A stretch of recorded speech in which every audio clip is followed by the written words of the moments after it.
Look at any medieval castle today and you see power, maybe a little romance, but here's what you don't see: the decades it took to build them. We're talking primitive tools, basic rope and pulley systems, and thousands of workers who died doing it. Falls from scaffolding, walls collapsing mid-construction, disease spreading through work camps, pure exhaustion. Every stone in these massive structures cost someone their health, sometimes their life. So let's talk about what actually went into building these things: the sweat, the blood, and the surprisingly clever ways they figured out how to stack stones higher than anyone thought possible. If these help you fall asleep, hit subscribe. What time is it where you are? Drop a comment. Last week, someone from Texas said they listen at 2 a.m. when they can't sleep. Whatever works. Okay, tonight it's medieval castle building. But before we go anywhere, get cozy. Like, actually cozy. Pillows good? Blanket situation handled? Perfect. Trust me on this one. Your eyes snap open to darkness. For a moment, you're disoriented. Where are you? Then it comes back. You're in one of the wooden barracks at the edge of the castle construction site, your body aching on the hard plank floor where you slept, shoulder to shoulder with dozens of other workers. The smell hits you. Unwashed bodies, mud, smoke from last night's fires. Through the cracks in the walls, you can see it's not quite dawn. Good. The foreman won't be shouting for another few minutes. Every joint in your body protests as you sit up. Your hands are covered in blisters that never fully heal. Your back a landscape of pain from yesterday's labour, and today will be no different. Another day of hauling, lifting, digging. Another day of risking your life for a lord you'll never meet. Building a castle you'll never live in. Not like your soft bed right now, where the biggest danger is sleeping through your alarm. Your name is William, and you're a journeyman mason, not yet a master. That dream seems impossibly distant, but not a common labourer either. You've spent 7 years as an apprentice, learning the craft stone by stone, and now you're good enough with chisel and mallet to be trusted with actual work. Not the fancy stuff yet, but someday. The barracks door creaks open, letting in a blast of cold morning air that makes everyone groan. It's Geoffrey, the foreman's assistant. Up everyone up, Master Hugh wants everyone at the site before sunrise. Beside you, Thomas rolls over with a groan. What's the rush? The bloody castle's already taken 3 years. Another hour won't matter. Geoffrey snorts. Tell that to Master Hugh. The king's coming in a fortnight to see progress. Now move. The king. That explains it. 3 years of backbreaking work, and they were still digging foundations for the main keep. King Edward wasn't known for his patience. You pull on your rough wool tunic, already stiff with yesterday's sweat and dust. Your leather boots are still damp from standing in mud all day. Breakfast is a chunk of dark bread and a swig of watery ale from the communal jug. Luxury compared to what the labourers get. At least the skilled workers were worth feeding properly. The sky is just beginning to lighten as you trudge toward the massive construction site. Even in the dim light, it's an impressive sight. The outer curtain wall is already taking shape, a massive stone ring rising from the hillside. Ditches for the foundations of the main keep have been dug deep into the earth, and wooden scaffolding rises against the sections of wall already complete. At the centre of the whirlwind stands Master Hugh, the master mason. You can't help but admire him. In his 50s now, he's been building castles since he was younger than you. He designed this entire massive structure without a single drawing. It all exists in his head, a complete 3-dimensional model that he somehow translates into reality through shouted orders and hand gestures. William, get over here. You jog over, trying not to wince as your aching muscles protest. Yes, Master Hugh? The master mason is standing with a man you don't recognize, expensively dressed with the soft hands of someone who's never worked a day in his life. The clerk of works probably, here to count pennies and complain about expenses. William, this is Lord Robert, the King's representative. He needs to understand why the keep foundations are taking so long. You explain it to him. You've got a clearer head for words than I do. This is unexpected. You swallow hard, suddenly aware of your filthy clothes and unwashed state. My lord, the reason is the depth. We've had to go down 30 feet in places to find bedrock. Lord Robert frowns. 30 feet? That seems excessive. You try not to sound defensive. The castle needs to stand for centuries, my lord. If we build on unstable ground, the walls will crack within a generation, and there's the matter of undermining. Undermining? A siege tactic, my lord. Enemy sappers dig tunnels beneath the walls to collapse them. Deep foundations make that nearly impossible. Master Hugh nods approvingly. The lad knows his business. We build once, we build right. The king wants a castle that will last 500 years. Lord Robert doesn't look convinced, but he nods. Very well, carry on. As he walks away, Master Hugh claps you on the shoulder. Well handled, boy. Now get to your team. We're setting cornerstone layouts for the Great Hall today. The morning passes in a blur of activity. Your job today is marking out where the massive foundation stones will go for one section of the keep. It's precise work. Each stone must be perfectly aligned with the others, and the whole must be perfectly level. One mistake now will mean a leaning wall later, or worse, a collapse that could kill dozens. The sun is high when you hear the shouting, then screams. You look up from your work to see a cloud of dust rising from the eastern foundation trench. People are running toward it, others running away. Cave in, someone yells. The east trench collapsed. Your stomach drops. You were working in that trench yesterday. It had seemed solid enough, but with the recent rains... You sprint toward the dust cloud, along with every other worker within earshot. When you reach the trench, the scene is chaos. A section of the 30-foot wall has given way, burying at least 3 men beneath tons of soil and rock. Get diggers now. Master Hugh is already there, organising the rescue. Carefully, if there's anyone alive under there, we don't want to stab them with a shovel.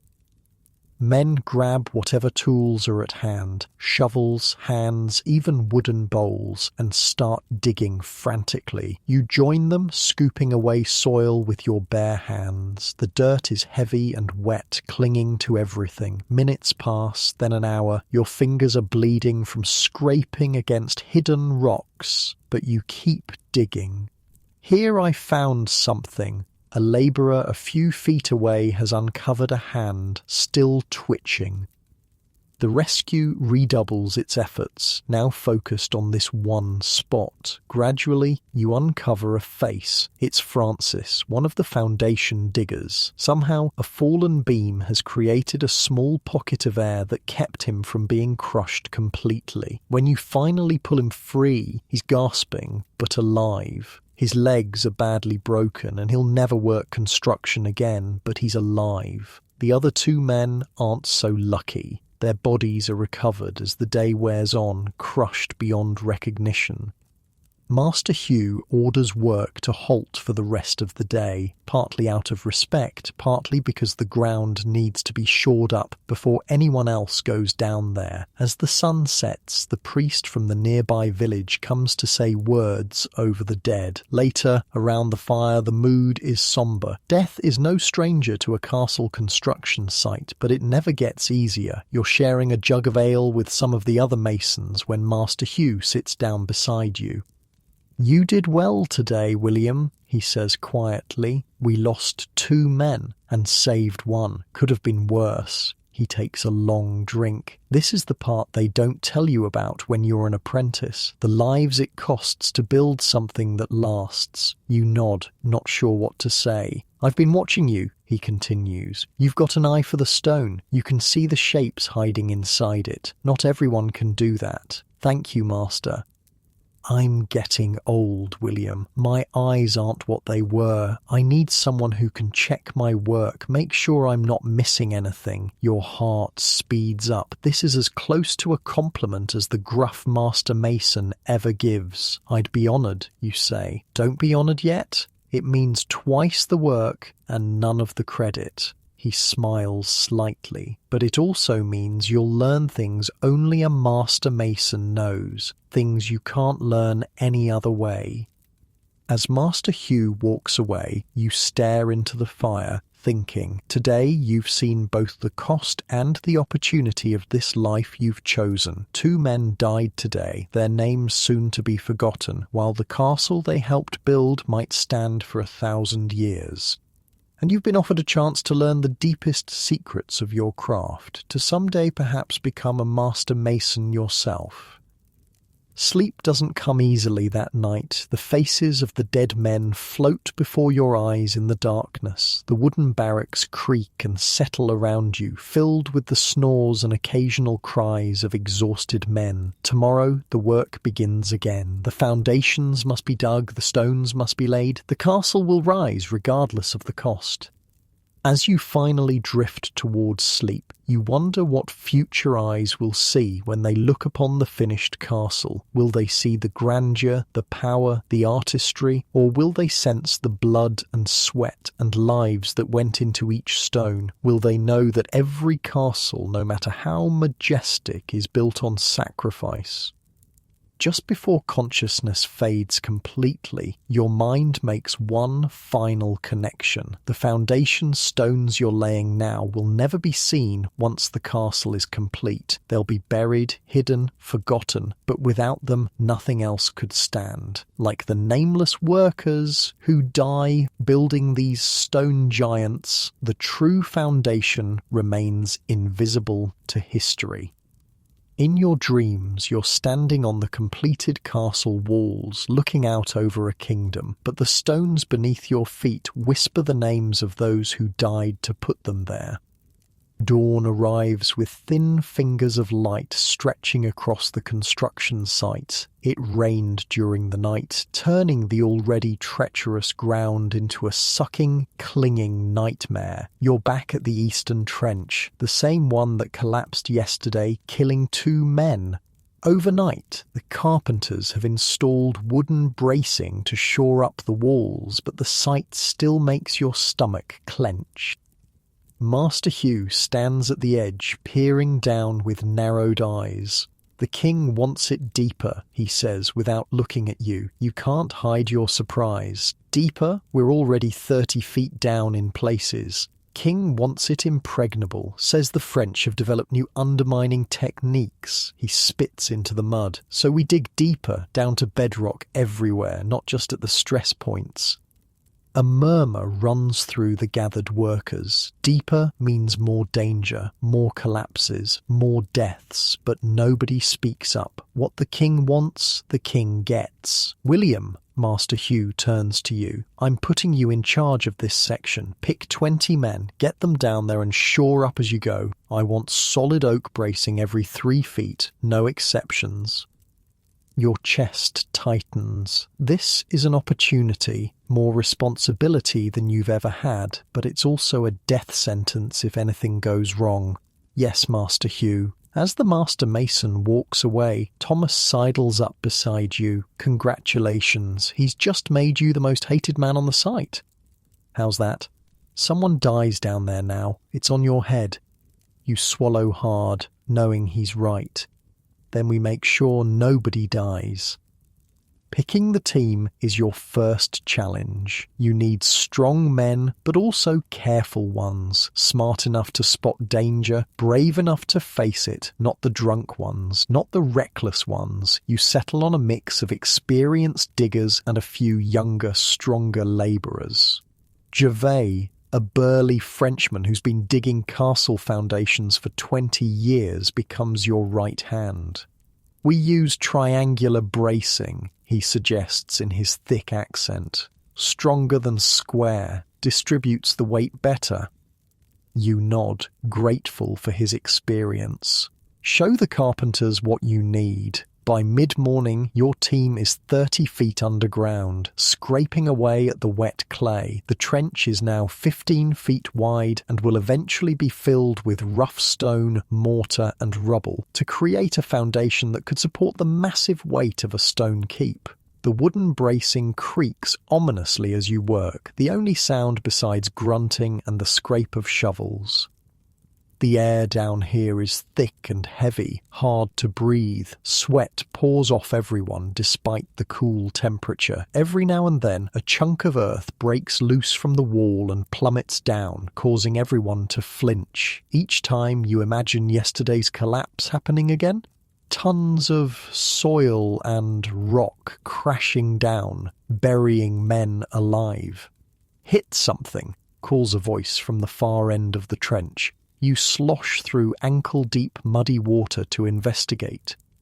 Digging in a deep corner, one of the labourers has uncovered something white. At first, you think it's a rock, but as more earth is cleared away, you realise it's a skull, human. "Old burial ground," says Gervais with a shrug. "Happens all the time. Dig anywhere deep enough, you find the dead." The young labourer who found it looks terrified. "It's bad luck, sir, disturbing the dead." You sigh. "It's just old bones, probably ancient Britons or Romans. They're long past caring." But the mood has changed. The men work more slowly, glancing nervously at the skull that now sits on a ledge of earth. More bones emerge as they dig, a ribcage, a femur, the small bones of a hand. You try to ignore the growing unease. "Look," shouts someone, "there's something with them." You peer into the freshly exposed soil. Something green glints among the bones. You reach in and pull it free, a corroded copper armband crusted with verdigris but clearly ancient and valuable. The labourer who spotted it licks his lips. "We could sell that, split it." You consider it for just a moment. The copper band would fetch enough to feed a family for a month, but then you pocket it. This goes to Master Hugh. He'll give it to the king's representative. It was found on the king's land. Disappointed mutterings follow you as you climb out of the trench at midday. The men had hoped for a small fortune. Instead, they get to keep digging through mud and bones for the same meagre wages. Master Hugh examines the armband with interest. Roman, most likely. Good quality. He looks at you with approval. Most site bosses would have pocketed this. You shrug. Wouldn't be right. No, it wouldn't. He tucks the band into his own pouch. But it also wouldn't be the first time. I chose well with you, William. After a quick meal of bread and salt pork, you're back in the trench. The afternoon brings a new problem. Groundwater. As the digging reaches deeper, water begins to seep in faster than it can be removed. By mid-afternoon, you're standing knee-deep in muddy, icy water. "We need to get this water out or we can't dig deeper," you tell Gervais. The Frenchman nods grimly. "Need a chain of men with buckets. 10, at least." You organise a line of labourers stretching from the bottom of the trench to the top, each passing a leather bucket to the next man up. It's back-breaking work, with each full bucket weighing as much as a small child. The water is so cold it makes your legs ache, then go numb. "Oh, sir, look at the bracing." One of the younger workers points to a wooden support. The constant water is undermining it, washing away the soil around its base. As you watch, it shifts slightly, groaning. "Everyone out," you shout. "Now move." The men don't need to be told twice. They scramble toward the rough ladders at either end of the trench. You stay behind, watching the bracing, calculating. If it gives way, it could trigger another collapse like yesterday's. All your work would be lost and you'd have to start over. "I can shore it up," Gervais says suddenly beside you. "Hold it while I hammer in a support post." It's dangerous. Too dangerous. But you see his logic. A few minutes' work now could save days of redigging. "All right, quick as you can," Gervais wades to the failing brace while you brace your shoulder against the main beam, taking the weight. The wood creaks alarmingly as Gervais works, hammering a new support post into the muddy bottom of the trench. "Almost," he grunts. Then you feel it, a shudder running through the wood. A deep, groaning sound comes from all around you. "Gervais, leave it now." But the Frenchman takes one more swing with his hammer. "Got it." You both turn and sprint for the ladder. Behind you, the repaired bracing holds, but another section gives way with a splintering crack. A section of the trench wall collapses, sending a wave of mud and water after you. The water hits you from behind, knocking you forward. You grab the ladder and haul yourself up as fast as you can, the weight of the water dragging at your clothes. Gervais is right behind you. Just as your head clears the top of the trench, you hear Gervais cry out. Looking back, you see he's stuck, his foot caught between two rungs of the ladder as the water rises rapidly around him. Without thinking, you plunge your upper body back into the trench, grabbing Gervais by his tunic. With one desperate heave, you pull him free just as the ladder tears away from the wall. Together, you roll onto solid ground as water and mud fountain up from the trench behind you.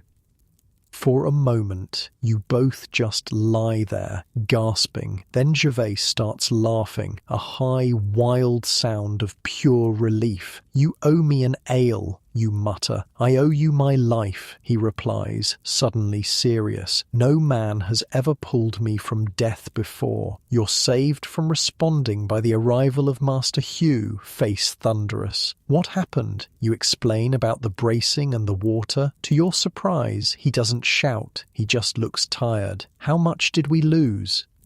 "The eastern third is gone. The rest is still solid. We can recover." He nods slowly. "Not today. Get everyone out. We'll pump it overnight and start fresh tomorrow." As the day ends and the workers trudge back toward the barracks, you find yourself walking beside Master Hugh. "Every day we dig deeper. The danger gets worse," you say carefully. "Yes." "Is it worth it? The extra depth?" Master Hugh is quiet for a long moment. "Know what they call a castle with weak foundations, William?" "Or what?" "A tomb." He stops, facing you. "Everything we build stands on what we're doing now. Cut corners on the foundation, the whole thing fails. Maybe not today, maybe not for 50 years, but eventually. But the men will die whether we build it right or wrong. At least this way. Their deaths mean something." He sighs heavily. "The strongest part of any castle is the part no one ever sees, lad. Remember that. That night you dream of water and mud and crushing weight. You dream of men buried alive, screaming silently beneath the earth. You dream of a castle rising, magnificent and terrible, over a foundation of bones. Morning brings fog so thick you can barely see 10 feet ahead. The trench is a disaster, half filled with water and collapsed soil. But to your surprise, Master Hugh isn't at the site. Instead, he's called you to the drawing lodge, the small wooden building where he works out his designs. Inside, the master mason is on his knees on a huge plaster floor. He's drawing directly on the floor with charcoal, creating full-size templates of complex stone shapes, arch segments, window tracery, vault ribs. The precision is astonishing. "Ah, William, good." He stands, wiping his hands on his apron. "I've been thinking about our foundation problem." He leads you to a table covered with pieces of parchment, rare and expensive, showing how important this is. On them are rough sketches of what looks like wooden platforms. "Grillage," Master Hugh explains. "We drive oak piles into the wet ground, then build a wooden platform on top. Spreads the weight, gives us a stable base even in mud." You study the drawings, understanding dawning. so we don't need to go all the way to bedrock.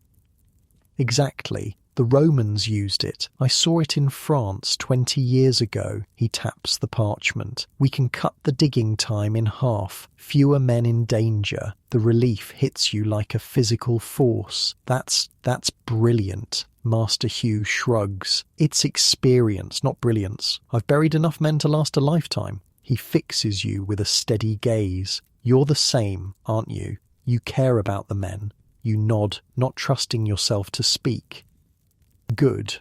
Never lose that. But also never forget what we're building here. He sweeps his arm toward the window where the construction site lies shrouded in fog. This castle will stand for 1,000 years. It will shelter generations. It will stop armies and save lives. Everything we do, every risk, every death serves that purpose. He rolls up the parchment and hands it to you. Take this to the head carpenter. I want pile driving to start by noon.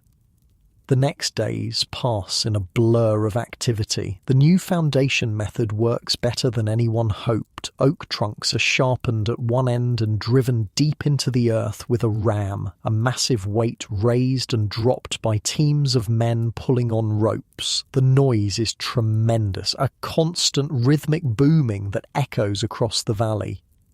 On the 5th day, Lord Robert returns with several finely dressed nobles in tow. They stand at the edge of the foundation pit, watching the work with expressions ranging from fascination to disgust. Impressive progress, Lord Robert admits to Master Hugh, though it seems a crude method. All building is crude, my lord, Master Hugh replies. We just dress it up afterward. Lord Robert beckons you over. This is the young mason you mentioned, the one with the eye for stone? Master Hugh nods. William, he's been invaluable. Lord Robert studies you like you're a horse he's considering buying. The king is bringing his own master masons when he comes, men from France and Italy. They'll want to inspect everything. Your stomach tightens. Foreign master masons, with their advanced techniques and formal training. They'll find fault with everything. We'll be ready, Master Hugh says confidently. After the nobles leave, you can't hide your anxiety. Foreign masters will laugh at our methods, oak piles instead of solid bedrock. They'll call it peasant work. Master Hugh laughs. Those foreign masters learned everything they know from studying Roman ruins, the same ruins I studied. They dress it up with fancy words and act superior, but their castles don't stand any longer than ours. His confidence eases your worry somewhat, but you spend the next days checking and rechecking every detail of the foundation work, every pile driven, every joint in the wooden grillage, every stone laid in the first course of the foundation. On the morning of the king's visit, you're up before dawn, making one last inspection. The foundation trenches are now filled with a solid mass of stone and mortar, rising just above ground level. The oak piles are completely hidden, their work done. Now comes the visible part of the castle, the part people will actually see. Looks good. Master Hugh appears beside you, surveying the work. The king will be pleased if he understands what he's looking at. Oh, he understands. King Edward has built more castles than you've had hot meals. Master Hugh claps you on the shoulder. You've done well, William. Whatever the foreign masters say, as the sun breaks over the horizon, gilding the construction site with golden light, you feel a moment of pride so intense it's almost painful. This foundation, this hidden, crucial part of the castle that no one will ever see, bears your mark now. Your skill, your care, your blood and sweat are built into it. You know the work ahead will be just as dangerous. Men will still die raising the walls, building the towers, constructing the keep. But for now, in this moment, you've completed one vital stage of the journey. The foundation is laid. The castle can rise. Come on, says Master Hugh. The king won't wait, and we have walls to build. King Edward's visit passes in a blur of ceremony and tension. The foreign master masons inspect every inch of the foundation work, muttering to each other in French and Italian. They find little to criticise, though they seem determined to try. Master Hugh stands proudly by his work, refusing to be intimidated. You watch from a distance, still too low in rank to be formally presented to the king. When the royal party finally departs, a collective exhale ripples through the entire construction site. That night, Master Hugh orders extra ale for everyone. It's the closest thing to a celebration you've seen since work began. To solid foundations, he toasts, raising his wooden cup. Now the real work begins. The next morning dawns crisp and clear. The construction site, normally chaotic, seems to vibrate with renewed purpose. With the foundations complete, the walls can now begin to rise, and that means a dramatic change in who does what. William, Master Hugh's voice cuts through the morning clamour. I need you. You find him surrounded by an assortment of men you've never seen before, or at least never noticed. They're better dressed than the common labourers, with the confident bearing of skilled craftsmen. These are the stonemasons, Master Hugh explains. They've been working off-site until now, preparing the facing stones. You'll be working with them from now on. You nod, trying not to show your excitement. This is a significant step up, from foundation work to actual masonry. Master Hugh introduces you around. There's Edgar, the head of the Freemasons who handle the fine decorative work. Robert, leader of the rough masons who build the main walls. Simon, master of the quarrymen who cut the stone from the earth. Each man has his own team, his own methods, his own pride. I'm putting William in charge of coordination, Master Hugh tells them. He'll ensure you get the right stones in the right places at the right time. The stonemasons eye you sceptically. You're young for such responsibility, but Master Hugh's word is law on the construction site. They nod grudging acceptance. Also, Master Hugh continues, he'll be learning from each of you. Consider him my eyes and ears. Teach him well. With that simple statement, Master Hugh has both elevated you and made you a target. You're now caught between the world of the common workers and the elite craftsmen. Neither will fully trust you. As the morning progresses, you begin to understand the immense complexity of the workforce. The castle construction isn't just a job site, it's an entire society, rigidly hierarchical and intensely specialised. At the very bottom are the unskilled labourers, mostly local peasants doing their required service for the Lord.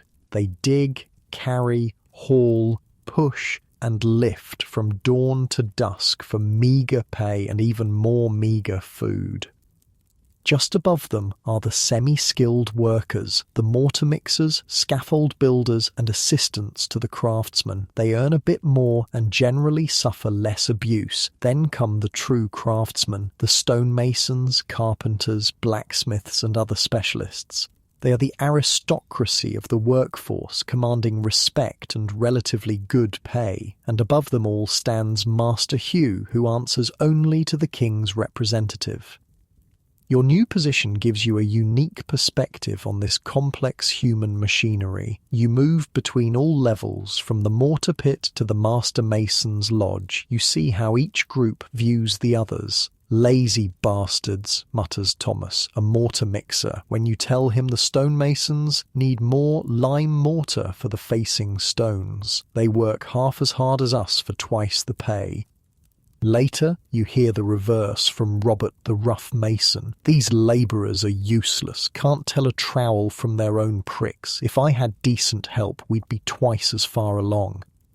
The social divisions extend beyond work. The entire temporary town that sprung up around the castle construction is segregated by rank. The labourers live in crude shelters or sleep in the open when weather permits. The semi-skilled have their simple barracks.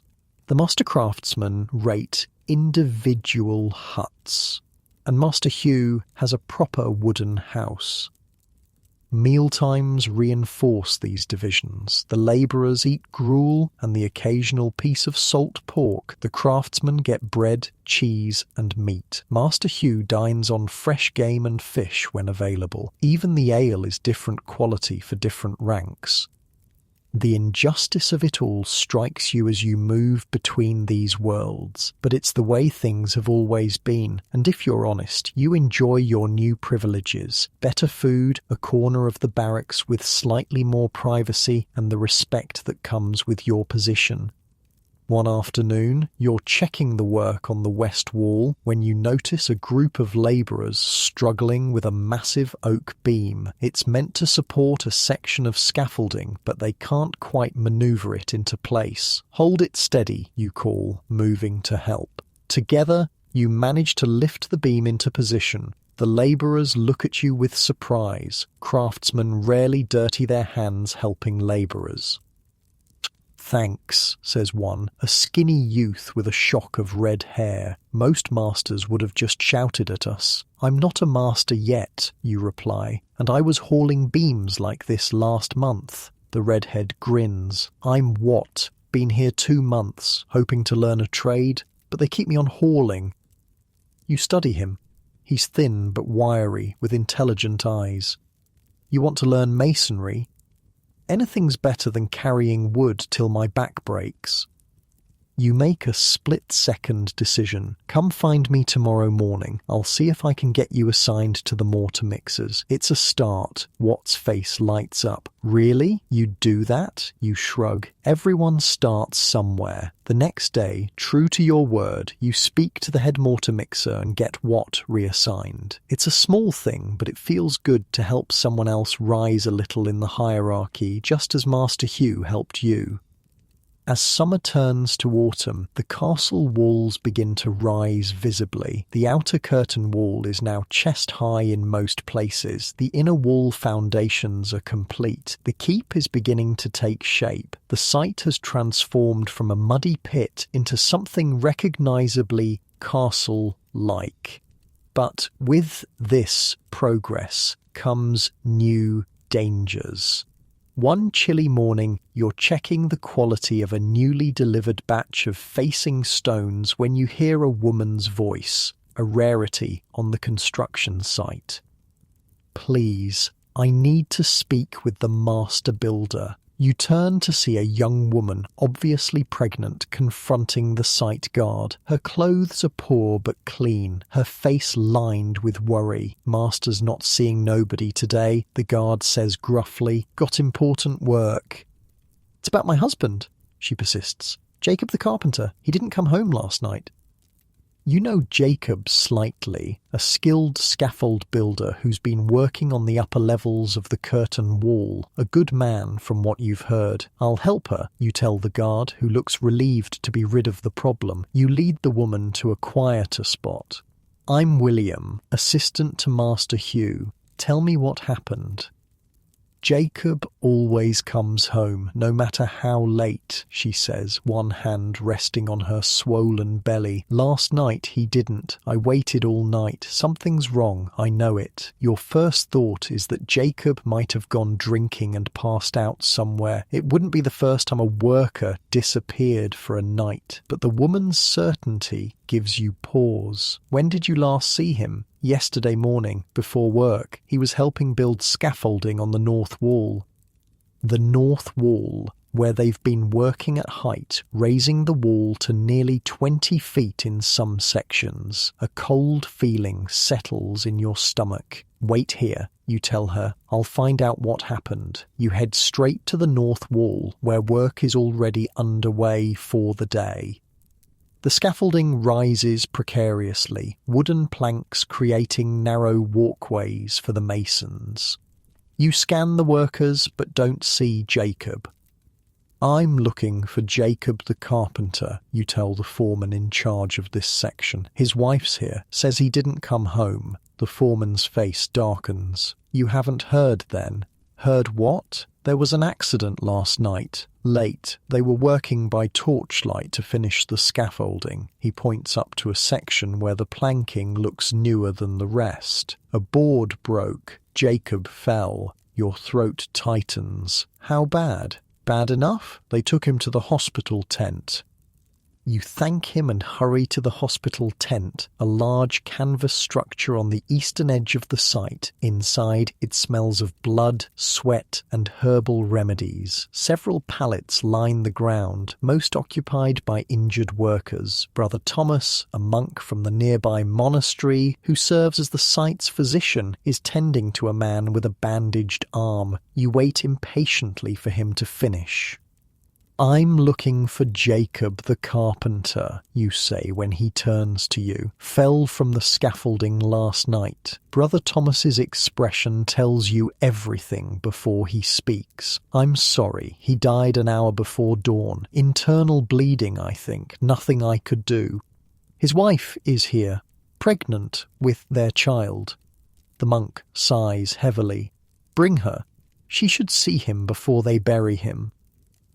Walking back to get Jacob's wife is one of the hardest things you've ever done. Looking into her hopeful face and destroying that hope with a few words is even harder. I'm sorry, you say. There was an accident. Jacob fell from the scaffolding. He didn't survive. She doesn't cry, doesn't scream, just places both hands on her belly and stares at you as if you're speaking a foreign language. No, she says finally. No, you're mistaken. Not Jacob. He's careful, always careful. I'm so sorry, you repeat helplessly. You walk her to the hospital tent, watch as she kneels beside her husband's body. Only then does she break, collapsing over him with harsh, tearing sobs that seem to come from some primal place beyond conscious thought. Brother Thomas leads her away eventually. You learn later that Master Hugh has arranged for her to receive Jacob's full wages for the month, plus a small pension, unusual generosity for a construction death. She'll need it for the child, Master Hugh says when you thank him. We're not monsters, William, whatever the peasants think. We look after our own. But Jacob's death leaves a mark on you. It's different from the foundation collapse somehow. Those men were faceless to you. Tragic deaths, but abstract. Jacob was someone you knew, if only slightly. Someone with a name, a pregnant wife, a future that will now never happen. That night, you can't sleep. You slip out of the barracks and walk to the construction site, eerily silent under a half moon. The castle walls rise like the bones of some massive beast, all sharp angles and deep shadows. Couldn't sleep either. You spin around, startled to find Master Hugh sitting on a stack of stone blocks, a jug of wine beside him. No, Master. You hesitate, then ask the question that's been haunting you. How do you bear it? All the deaths? Master Hugh takes a long drink before answering. I remember the purpose. This castle isn't just for the king's vanity. It will protect this entire region for centuries. The deaths now save countless lives later. Does that really help? Some days. He offers you the wine jug. Other days I just drink until I can't see their faces anymore. You take a swallow of the wine, better quality than you've ever tasted.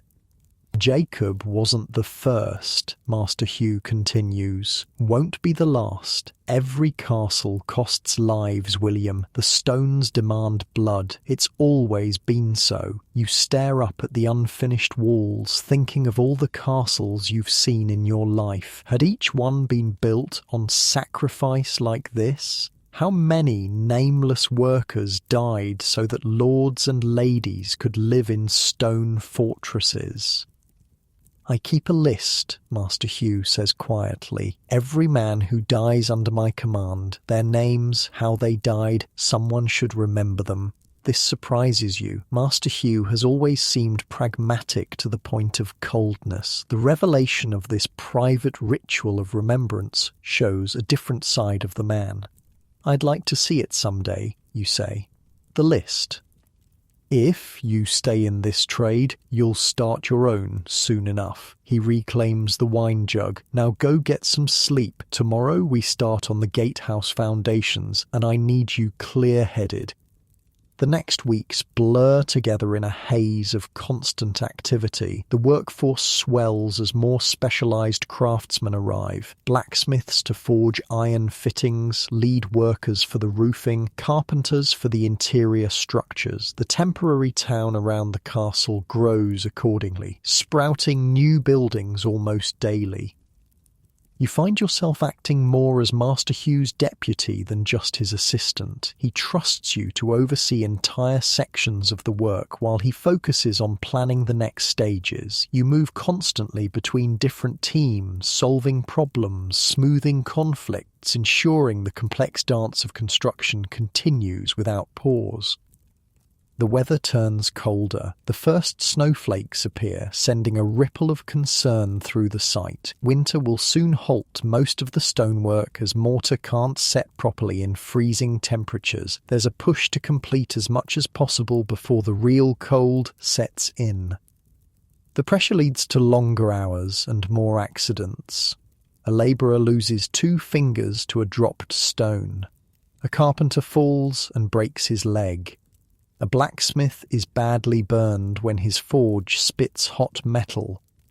Through it all, the castle continues to rise. One evening, as darkness falls and the workers begin to drift toward the temporary town, Master Hugh calls you to the drawing lodge. Inside, the plaster floor is covered with new designs, detailed plans for the great hall that will sit inside the keep.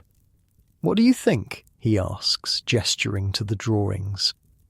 You study them carefully. The hall is magnificent, high-ceilinged with elegant windows and a massive fireplace, but something strikes you as odd about the support structure. The roof beams, you say hesitantly. They seem too widely spaced for the span. Master Hugh smiles like a proud father. "Good eye. I was testing you." He points to another drawing. "This is the actual plan. Closer spacing, additional supports here and here. Why test me on this?" "Because I'm old, William, and getting older." He straightens with a grimace, rubbing his lower back. "This castle will take at least 10 more years to complete. I won't see it finished. Don't say that. It's truth, not pessimism." He fixes you with a steady gaze. "I'm training you to take my place when the time comes." The statement leaves you speechless. To become a master mason is your dream, but you'd expected it to take decades more of learning and practice. "I'm not ready," you finally manage. "Not yet, but you will be." Master Hugh rolls up the parchment drawings. You have the eye, the mind, and the heart for it. The rest is just experience, and I intend to give you as much of that as I can before I'm too decrepit to climb these walls. As you leave the drawing lodge, a sense of both pride and terror fills you. The responsibility of becoming Master Hugh's successor is enormous. Lives will depend on your decisions, your calculations, your understanding of stone and stress and weight. But there's pride too. Pride that Master Hugh sees something in you worth nurturing, worth trusting with his life's greatest work. You look up at the castle walls, now looming dark against the night sky. So much has happened since that first day when you arrived as a simple journeyman. You've seen death and ingenuity, cruelty and kindness. You've begun to understand the true cost of these stone giants, not just in gold, but in blood and sweat and lives. And you've risen with the walls, gaining responsibility and knowledge with each course of stone. The castle has shaped you as surely as you've helped shape it.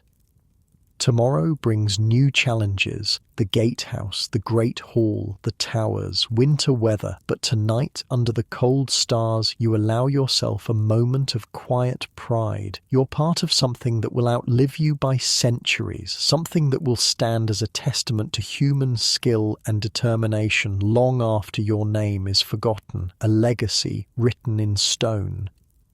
Winter descends on the castle site with brutal efficiency. The first real snow falls in late November, putting an immediate halt to all masonry work. Mortar won't set in freezing temperatures, a fact of nature that no king's command can override. Most of the masons and skilled craftsmen depart for the winter months, heading home to their families or seeking indoor work in nearby towns. But the castle construction doesn't stop entirely, it merely changes form. Most people think building stops in winter, Master Hugh tells you as you trudge through knee-deep snow toward the quarry. The fools, winter is when we prepare for spring. The quarry lies 3 miles from the castle site, a massive gash torn into the hillside. Even in winter it's a hive of activity. Men in heavy furs swing picks and hammers, breaking apart the exposed stone face. Others use iron wedges and sledges to split the larger chunks into manageable blocks. The sound is deafening, a constant rhythmic clanging that echoes off the quarry walls. "Simon," Master Hugh calls to the quarry master. "How goes it?" Simon is a barrel-chested man with arms like tree trunks and a beard that reaches almost to his waist. His face is permanently etched with stone dust, giving him a ghostly appearance. "Slow but steady," he replies, clasping Master Hugh's arm in greeting. "The cold makes the stone harder to work, but it also makes it cleaner when it splits." You've never seen the quarrying process up close before. It's fascinating and terrifying at once. Men dangle on ropes down the sheer quarry face, hammering in wedges at seemingly random intervals. Others work at ground level, using long iron bars as levers to pry loose sections that have been split. "We're looking at the spring requirements," Master Hugh tells Simon. "The king wants the curtain wall completed by summer's end." Simon snorts. "The king wants the moon on a platter too, I'd wager, but I'll do what I can." He turns to you. "Your apprentice, my successor, perhaps," Master Hugh says, surprising you with this public acknowledgement. "William needs to understand every part of the process, especially the parts most masters never see." "Well then, young William, let me show you how we pull stone from the earth." For the next several hours, Simon leads you through the quarry, explaining every stage of the process. You learn how they identify the best stone veins, how they use the natural faults and bedding planes to minimize work, how they mark each block for its intended purpose. "The stone tells us what it wants to be," Simon says, running his hand lovingly over a freshly split block. "This one has fine grain with no flaws. It'll be a facing stone, perhaps even carved work. That one there," he points to a rougher block, "has good strength but poor surface. It'll go inside a wall where no one sees it." The respect Simon shows for his material reminds you of Master Hugh's reverence for his craft. These aren't just men doing jobs, they're almost priests of their vocations. "How many stones does the castle need?" you ask, trying to grasp the scale. Simon laughs. "Thousands upon thousands. I've been quarrying for this castle for 3 years. Might be another 5 before we're done." The magnitude of the operation staggers you. Each block must be cut, shaped, transported and placed. Each one represents hours of back-breaking labour, and there are thousands. "The real challenge isn't cutting the stone," Simon continues as you watch a team of men load a massive block onto a wooden sledge. It's getting it to the site. As if to demonstrate his point, 8 oxen are now being hitched to the sledge. The block on it must weigh several tons. "In summer, we use the river when we can," Simon explains. "Barges can carry 10 times what a wagon can, but the river's too low now and often frozen, so it's sledges and oxen all winter." You follow the ox team as they begin the slow journey back toward the castle site. On the snow, the sledge moves relatively easily, but progress is still painfully slow.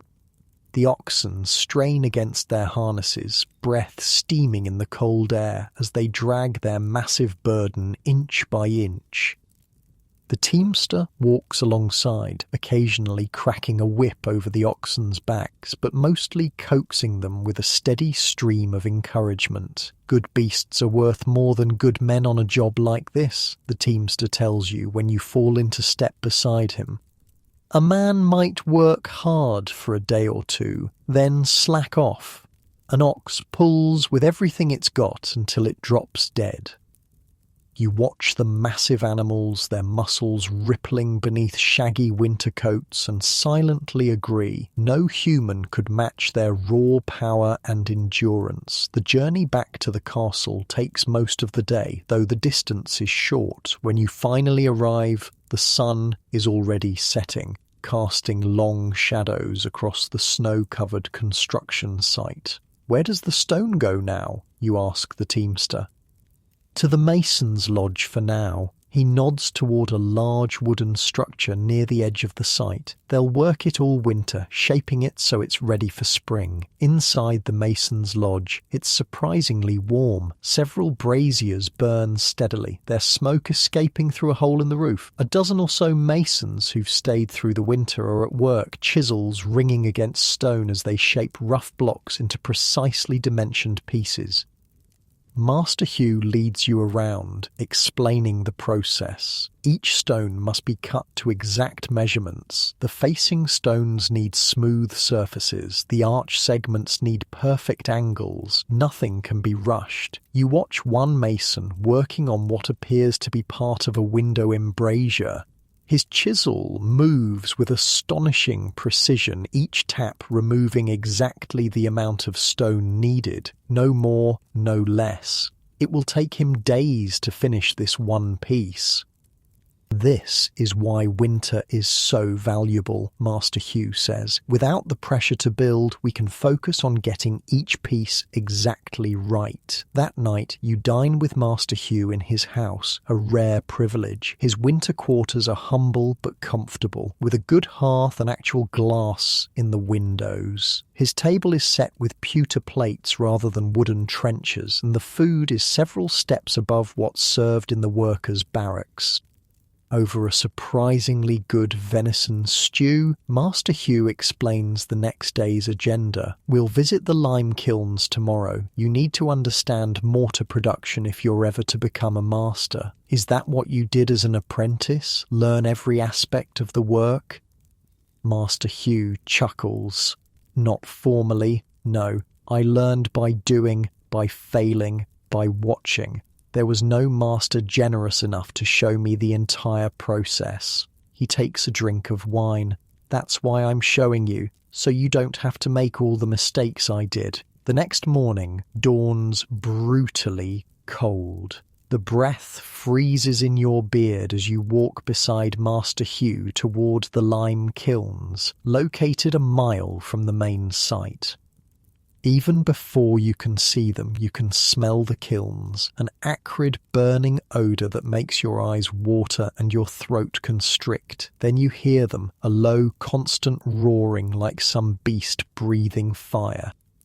When you crest the hill, the kiln complex comes into view. 3 large stone structures shaped like truncated cones belch smoke into the winter sky. Men scurry around them like ants around a disturbed nest, feeding fuel into the fires, monitoring temperatures, loading fresh limestone, and removing processed quicklime.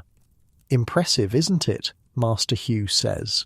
"Those kilns have been burning continuously for 2 years. They'll keep burning until the castle is complete."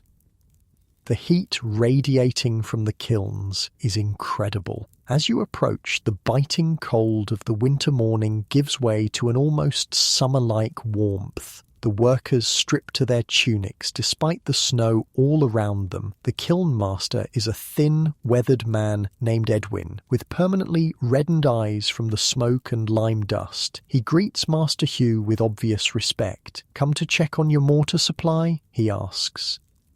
And to educate my assistant, Master Hugh replies, William needs to understand the full process. Edwin nods and beckons you closer to one of the kilns. The heat becomes almost unbearable. Simple enough in theory, Edwin shouts over the roar of the fire. We layer limestone and fuel, wood or coal inside the kiln, fire it hot enough and the limestone changes, drives off something inside it. What's left is quicklime.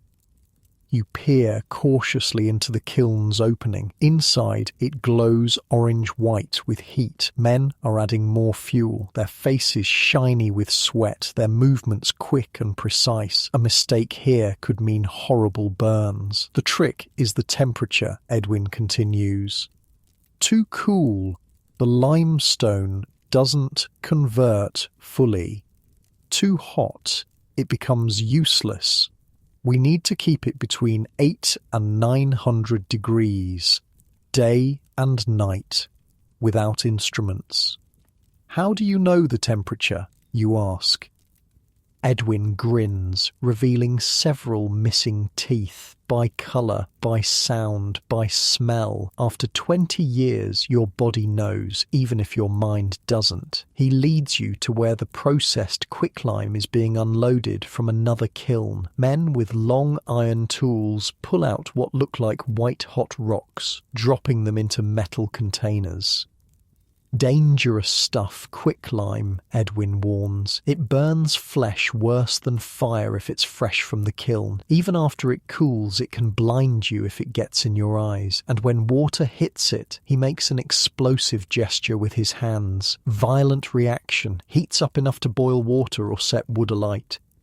You watch as other workers carefully add water to cooled quicklime in a slaking pit, causing it to hiss and steam dramatically. The resulting paste, slaked lime, will form the basis of the mortar that will hold the castle together. We mix it with sand and water to make mortar, Edwin explains. Different ratios for different uses. Foundations need stronger stuff than what we use between facing stones. By the time you leave the lime kilns, your clothes reek of smoke and caustic lime dust. Your throat is raw from the fumes, but you've gained a new appreciation for the complex chemistry that goes into making the castle's mortar. How does one become a kiln master? You ask Master Hugh as you walk back toward the main site. Slowly and painfully, he replies. Most kiln workers start as fuel carriers, then graduate to stokers. Only the most observant and careful ever get to manage a kiln. He glances at you. It's not a path I'd recommend. Most don't live past 40. The fumes destroy the lungs. You think of Edwin's reddened eyes and raspy voice. How many years does he have left? Every part of castle building demands sacrifice, Master Hugh says, as if reading your thoughts. The quarrymen's backs, the kiln workers' lungs, the mason's hands, we all give something of ourselves to the stone. The following weeks are an education unlike any you've received before. Master Hugh takes you to every part of the vast supply network that feeds the castle construction. You visit the carpenter's yard where massive oak trunks are split and shaped into beams, braces, scaffolding and crane parts. The head carpenter shows you how they select trees for different purposes. Straight, tall oaks for main beams, curved pieces for braces, flexible woods for certain specialized tools. You tour the blacksmith's forge, where iron is heated and hammered into thousands of nails, hinges, brackets and tools. The headsmith, a giant of a man named Oswald, demonstrates how they recycle broken tools, melting them down and reforming them rather than wasting precious iron. You visit the rope makers who twist hemp fibers into the essential cordage that powers every lifting device on the site. They show you how different thicknesses and weaving patterns create ropes for different purposes, some optimized for strength, others for flexibility. Each visit reveals a new facet of the vast operation. Each expert shares knowledge that's been accumulated over generations of specialized work, and slowly you begin to understand the incredible complexity of the castle's supply chain. One snowy afternoon, you're summoned to an unfamiliar building near Master Hugh's house. Inside, you find an orderly space filled with tables covered in parchments, abacuses, and writing implements. A thin, precise-looking man sits at the central table, hunched over a large ledger. "William, meet Master Philip," Master Hugh says. "The Clerk of Works." The thin man looks up, regarding you with shrewd eyes. "So this is your protégé?" William has been learning the physical aspects of castle building, Master Hugh explains. Now he needs to understand the administrative side. Master Philip gestures to a stool. Sit, watch, learn, but touch nothing. For the next several hours, you observe as Master Philip manages the lifeblood of the castle construction. Money. He receives reports from foremen, allocates funds for materials, authorises payments to workers, and maintains meticulous records of every penny spent. "The king provides the funds," Master Philip explains without looking up from his ledger, "but I decide how they're used. Master Hugh tells me what he needs. I determine if we can afford it." You begin to understand the power this unassuming man wields. Without his approval, no stone moves, no mortar mixes, no wall rises. "How much has the castle cost so far?" you ask. Master Philip glances at Master Hugh, who nods permission. As of yesterday's accounting, £16,427, 9 shillings and 4 pence. He says this without consulting any record, the figure apparently memorised. The sum is so vast you can barely comprehend it. It's more money than you'd see in 100 lifetimes as a mason. "And we're perhaps 1/3 complete," Master Philip adds. "Though the most expensive parts, the interior finishing, the lead roofing, the glazing, are yet to come." Later, walking back to the barracks through gently falling snow, you ask Master Hugh, "Is it worth it, all that money for one building?" Master Hugh is quiet for a long moment. "That's not for me to judge. The king believes it necessary. But consider this, that money employs thousands, feeds families, supports entire communities. The castle is as much about that as it is about defence or royal prestige." It's a perspective you hadn't considered. The castle isn't just consuming resources, it's also distributing them, creating a temporary economy that benefits far more people than just the eventual inhabitants. As winter deepens, your education continues. You learn about the logistics of feeding hundreds of workers, the challenges of maintaining discipline in the winter camp, the complex relationships between the castle construction and the surrounding communities. You watch Master Hugh balance competing demands, speed versus quality, cost versus durability, the king's wishes versus physical reality. Every decision requires weighing multiple factors, often with incomplete information.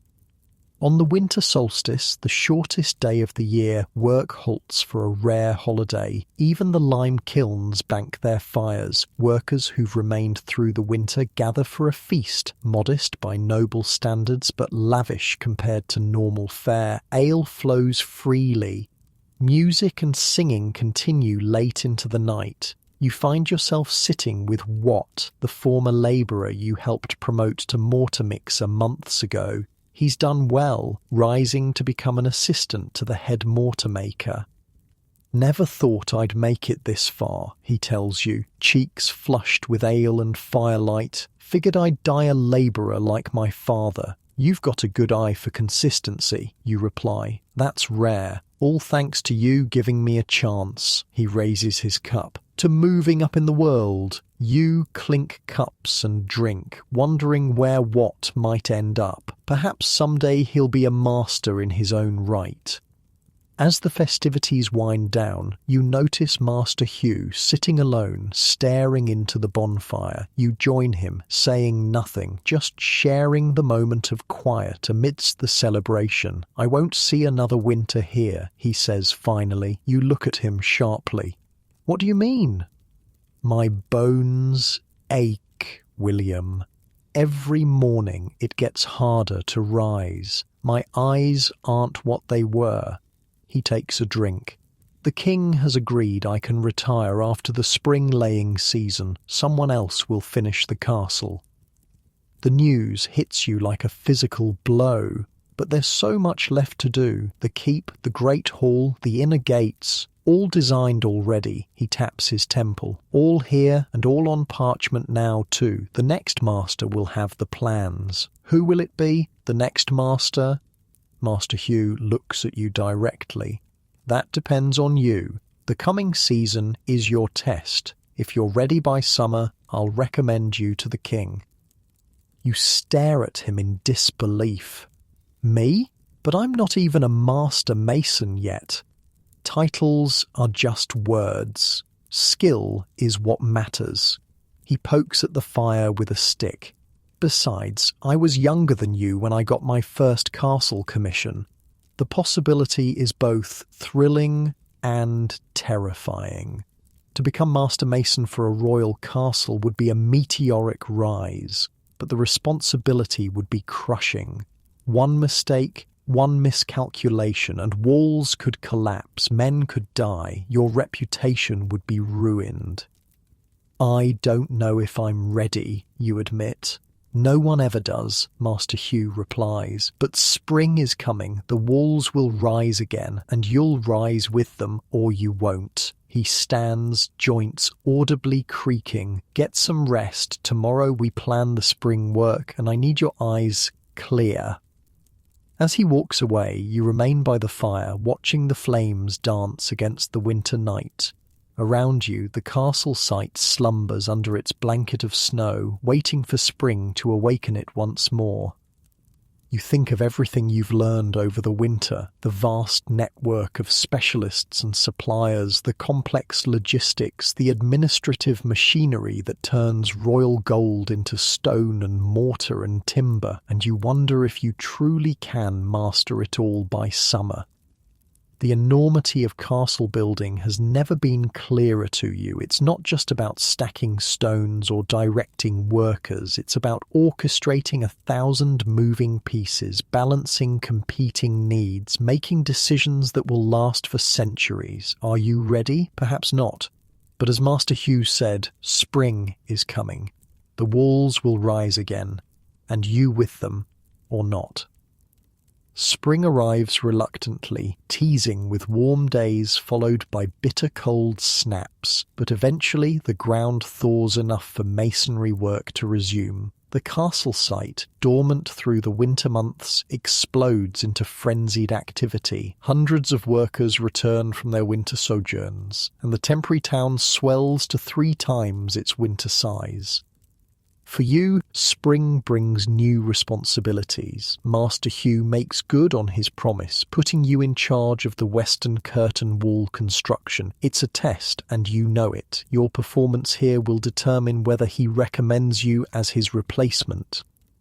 The first major task is erecting the scaffolding that will allow masons to work on the higher sections of wall. The existing wall stands about 12 feet high, but the plans call for it to rise another 20 feet before the battlements are added. Scaffolding kills more men than anything else on a castle site, Master Hugh warns you. One weak joint, one rotten board, one missing rope, and men fall, and men who fall from height don't often survive. You take his warning to heart as you oversee the carpenter team assembling the scaffold structure. Every joint is checked twice, every rope is tested, every board is inspected for flaws. The scaffolding grows like a wooden skeleton against the stone wall, vertical posts sunk into the ground, horizontal beams lashed to them with hemp rope, wooden planks laid across the beams to create walkways, and most importantly, horizontal beams extending from the wall itself, their ends inserted into holes in the masonry called putlog holes. The pot logs are the key, explains Edward, the head carpenter. They support the inner edge of the scaffolding. Without them, the whole thing would be unstable. You've seen put log holes in completed castles before, but never understood their purpose. Now you watch as masons deliberately leave these square openings in the wall as they build. Some will be filled in later, others left as evidence of the construction process. As the scaffolding rises, your anxiety rises with it. You find yourself checking and rechecking connections, testing boards by walking on them yourself before allowing workers up, constantly looking for weaknesses in the wooden structure. You can't eliminate all risk, Master Hugh says, watching your obsessive inspections. You can only manage it.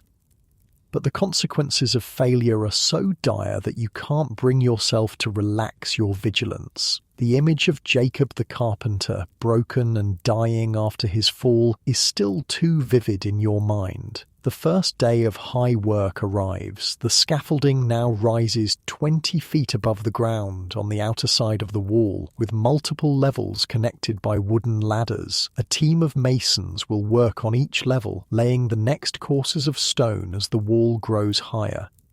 You climb the scaffold first, testing each rung of the ladder, each board of the walkway. The structure creaks and sways slightly under your weight, but holds firm. From the top level, you can see the entire castle site spread out below you, the completed sections of curtain wall, the foundations of the keep, the temporary town bustling with activity. It's exhilarating and terrifying at once. One wrong step, one moment of dizziness, and you'd plummet to your death. The masons follow you up, bringing their tools. They seem unconcerned by the height, joking and bantering as they prepare for work. You realise most have done this many times before. "First time up high?" asks Gilbert, one of the older masons, noting your white-knuckled grip on the scaffold post. "Is it that obvious?" He laughs. "Everyone's afraid at first. After a while, you forget to notice." You're not sure you believe him. How could anyone ever forget the yawning space beneath their feet, the knowledge that a single misstep means death? The work begins. Stone blocks are hauled up from below using a simple rope and pulley system attached to the scaffolding.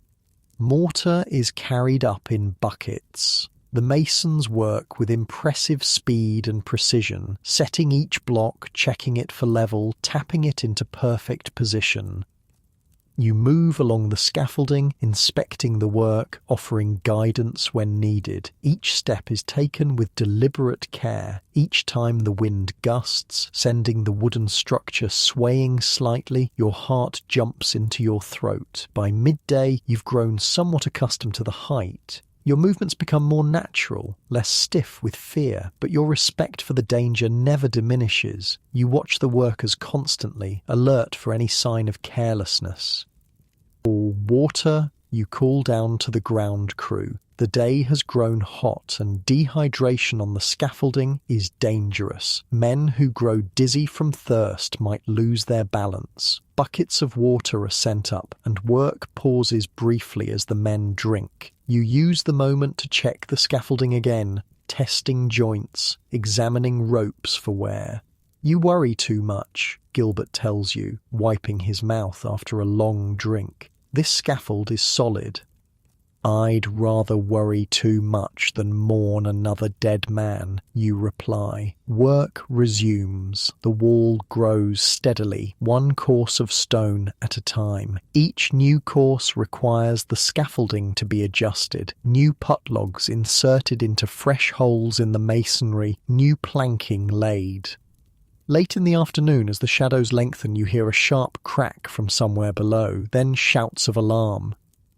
You rush to the inner edge of the scaffolding and look down. On the level below, a section of planking has broken. A mason hangs from the edge, clutching desperately at the broken board, his feet dangling over the 20-foot drop. Without thinking, you grab a coil of rope from nearby and toss one end to Gilbert. Hold this. Then you swing yourself down to the lower level, using the rope as a safety line. The mason hanging from the broken planking is young, barely more than an apprentice. His face is white with terror, his knuckles bloodless where they grip the splintered wood. "Hold still," you tell him, trying to keep your voice calm despite your pounding heart. "I'm going to pull you up." You stretch out flat on the intact section of planking and extend your arm toward him. "Grab my hand." He stares at you, frozen with fear. "Look at me, not down," you say firmly. "Grab my hand, now." Something in your tone penetrates his panic. He releases one hand from the broken board and reaches for you. Your fingers touch, slip, then lock together. "Got you," you grunt, using all your strength to pull him upward. For a moment you fear you're not strong enough. Then Gilbert is beside you, grabbing the boy's tunic, and together you haul him to safety. The three of you collapse on the scaffold, breathing hard. "Thank you," the young mason gasps. "I thought I was dead." You examine the broken plank. It had a hidden flaw, a knot in the wood that wasn't visible from above. The weight of the mason had been enough to snap it. "Who inspected this section?" you demand, anger replacing fear now that the danger has passed. I did," stammers the young mason. "I didn't see any flaws." You want to berate him for his carelessness, but the genuine terror in his face stops you. He's learned his lesson in the most visceral way possible. Instead, you order the entire scaffold level re-inspected and all planking replaced. When you finally climb down at day's end, your legs are shaking, as much from the aftermath of fear as from physical exertion. Master Hugh is waiting at the bottom. "I heard what happened," he says. "Quick thinking with the rope." You shrug, not trusting yourself to speak yet. "It was bound to happen," he continues. "There's always something that gets missed, some flaw that goes unnoticed. What matters is how you respond." "I'm replacing all the planking," you tell him. "Every board on every level. I don't care how long it takes." He nods approval. "Good. Expensive in time and materials, but cheap compared to men's lives." That night, you can't sleep. Every time you close your eyes, you see the young mason dangling over empty space, his life literally in your hands. You slip out of the barracks and walk to the construction site, drawn by some need to reassure yourself that the scaffolding still stands, that tomorrow's work can proceed safely. The castle is eerily beautiful under the full moon. The partially completed walls cast sharp shadows across the ground. The scaffolding rises like a strange wooden growth against the stone, its shadows forming a complex lattice. Couldn't sleep either. You turn to find Watt approaching, a clay jug in his hand. "No, too much on my mind." He offers you the jug. "Cider might help." You take a swallow. "It's good, tart and strong. Thanks." "Heard about the accident today," Watt says. "Could have been bad. Could have been a funeral." You agree grimly. "But it wasn't, because you were there." He takes the jug back, words spreading about how you handled it. The men are talking. Talking what? That maybe Master Hugh is right. Maybe you are ready to take his place. The vote of confidence from the workers surprises you. You'd been so focused on earning Master Hugh's approval that you hadn't considered how the ordinary craftsmen and labourers would view your promotion. "I nearly lost a man today," you say. "That's not a mark of readiness." "But you didn't lose him," Watt points out. "And tomorrow you're replacing all the planking, aren't you? That's what makes a good master, learning from close calls, not ignoring them."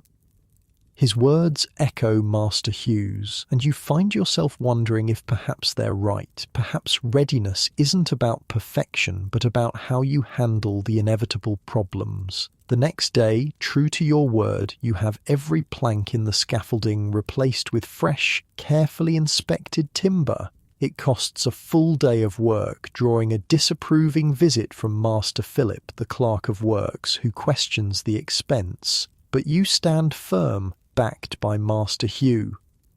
As the wall continues to rise over the following weeks, the scaffolding rises with it. 25 feet, 30. Each new level brings new challenges and dangers. Wind becomes a serious concern. At 30 feet up, a strong gust can unbalance a worker or blow tools off the platform.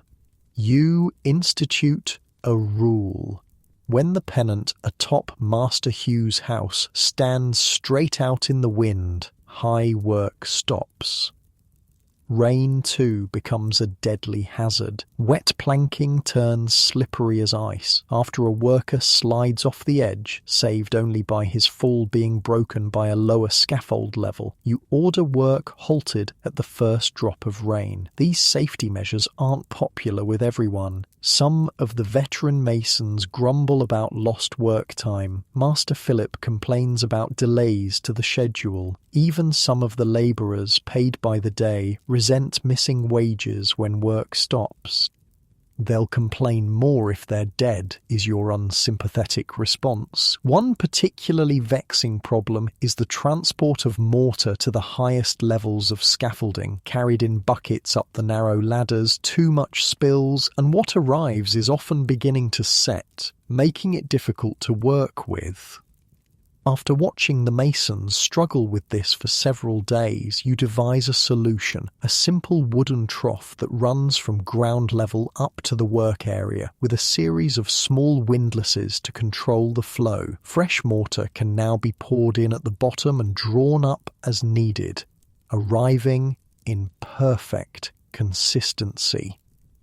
Clever, Master Hugh comments when he inspects your invention. Simple but effective, the mark of good design. The walls continue to rise course by course, day by day. The west curtain wall, your responsibility, now keeps pace with the other sections despite your extra safety measures. The masons have adapted to your methods, finding efficiency elsewhere to make up for the time lost to weather delays. By early summer, the curtain wall stands nearly complete, lacking only the battlements and finishing touches. The keep foundation is prepared, ready for its walls to begin rising. The gatehouse is taking shape, its massive arches already visible. Master Hugh calls you to the drawing lodge one evening as the sun sets. Inside, you find him poring over parchment drawings of the keep interior. "We need to think about the Great Hall," he says without preamble. "The king wants it larger than originally planned. That means redesigning the roof supports." You study the drawings. The Great Hall is to be a magnificent space, 40 feet long, 20 feet wide, with a soaring timber roof. The king's request for additional size means the roof beams will need to span a greater distance. "We'll need thicker principal rafters," you say, tracing the roof structure on the parchment, "and additional collar beams here and here. Otherwise, the weight will push the walls outward over time." Master Hugh nods approval. "My thoughts exactly. Draw up the modifications. I'll review them tomorrow." It's another test, you realise. Master Hugh is gradually handing over more of his responsibilities to you, seeing if you can handle them. Later that night, by candlelight in the corner of the barracks you've claimed as your own, you carefully draw the modified roof design. Your training didn't include much formal drawing, but you've watched Master Hugh enough to understand the principles. Your lines are less confident than his, your proportions perhaps not as elegant, but the structural elements are sound. When you present the drawings to Master Hugh the next morning, he studies them in silence for what feels like an eternity. Finally, he looks up. The collar beam placement is good, the thicker rafters necessary, but you've overlooked something. He points to where the rafters meet the wall. "The wall plate needs reinforcement here, or the weight will crack the stonework."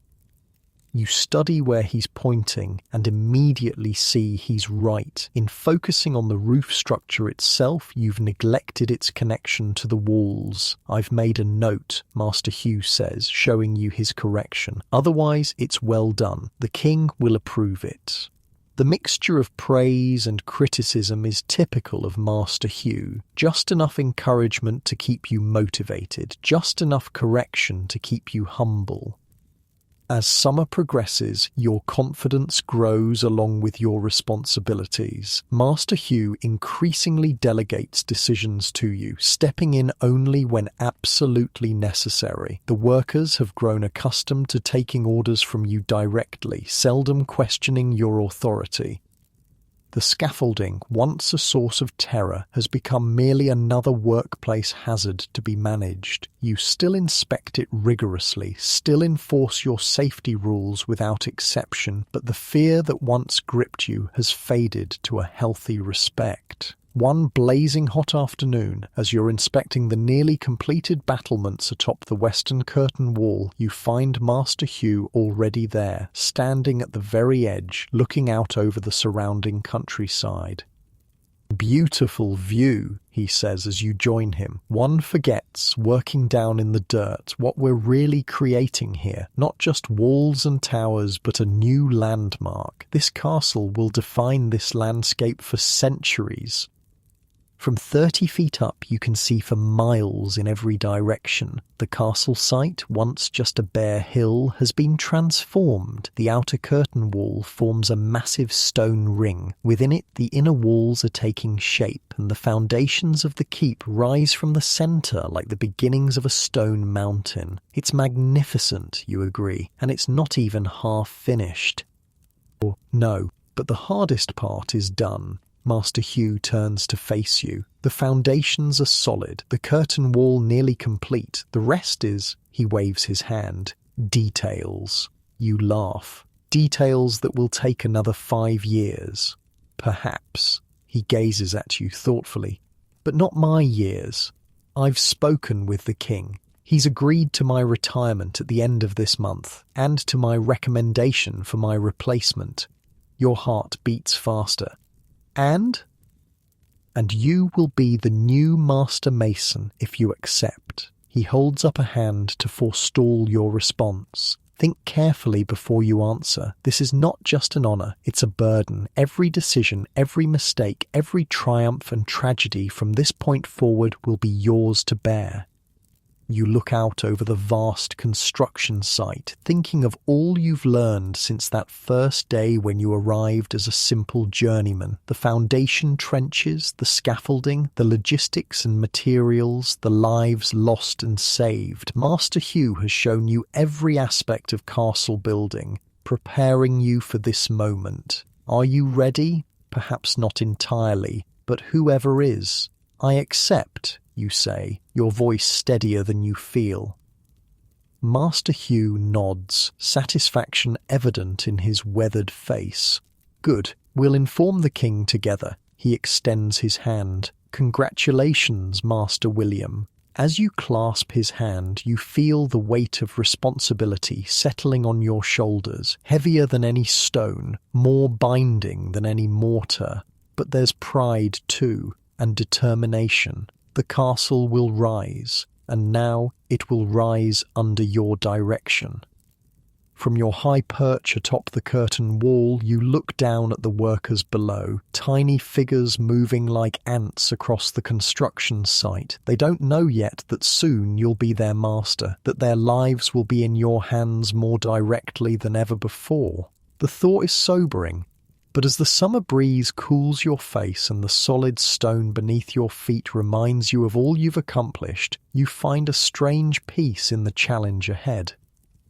This castle, this stone giant rising from the earth, will bear your mark now. For better or worse, for triumph or tragedy, it is becoming yours. Your first day as Master Mason dawns clear and bright, as if the heavens themselves approve of your promotion. You rise earlier than usual, dress in your best tunic, still plain by noble standards but clean and well mended, and walk to the construction site with your heart hammering against your ribs.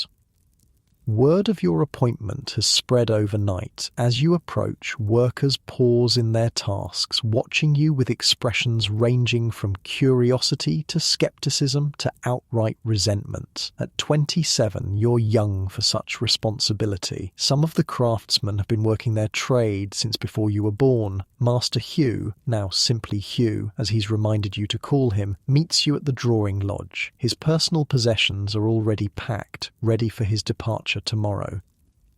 Ready? He asks simply.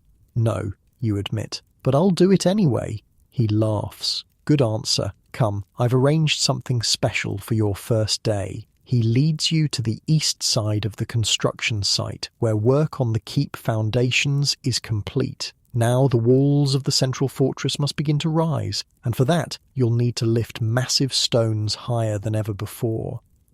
The keep stones are larger than what we used for the curtain wall, Hugh explains. Some weigh as much as a ton. The simple pulley systems won't suffice.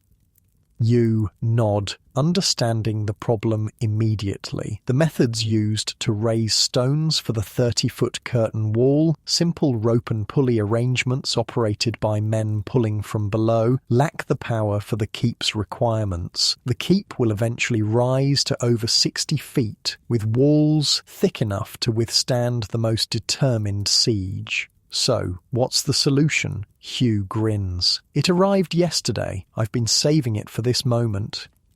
Rounding a stack of cut stones, you see it. The largest, most complex machine you've ever encountered. A massive wooden crane that towers over the surrounding scaffolding and work huts. God in heaven, you breathe. The crane consists of a tall wooden beam anchored to a rotating base. From its top, a long arm extends outward at an angle, supported by sturdy ropes. But the truly remarkable part is the lifting mechanism, a gigantic wooden wheel, easily 12 feet in diameter, with steps built into its interior circumference.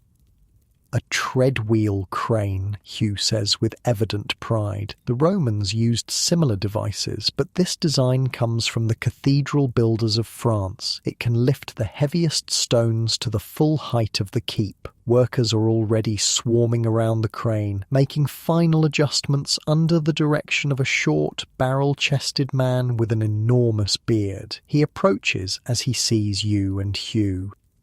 Ah, Master Hugh, she's ready for testing. His accent marks him as Flemish, one of the many foreign specialists brought in for their particular expertise. Master Peter, this is William, the new Master Mason, Hugh introduces you. William, Peter is the finest crane engineer in Europe. I've been trying to hire him for 3 years. Peter gives you an appraising look. So young?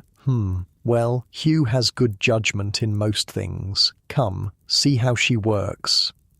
He leads you around the crane, explaining each component with the enthusiasm of a proud father. The treadwheel is the heart of the machine. Men walking inside it provide the power to turn the drum that winds the lifting rope. The boom can swing through a wide arc, allowing stones to be picked up from the ground and deposited precisely where needed on the wall.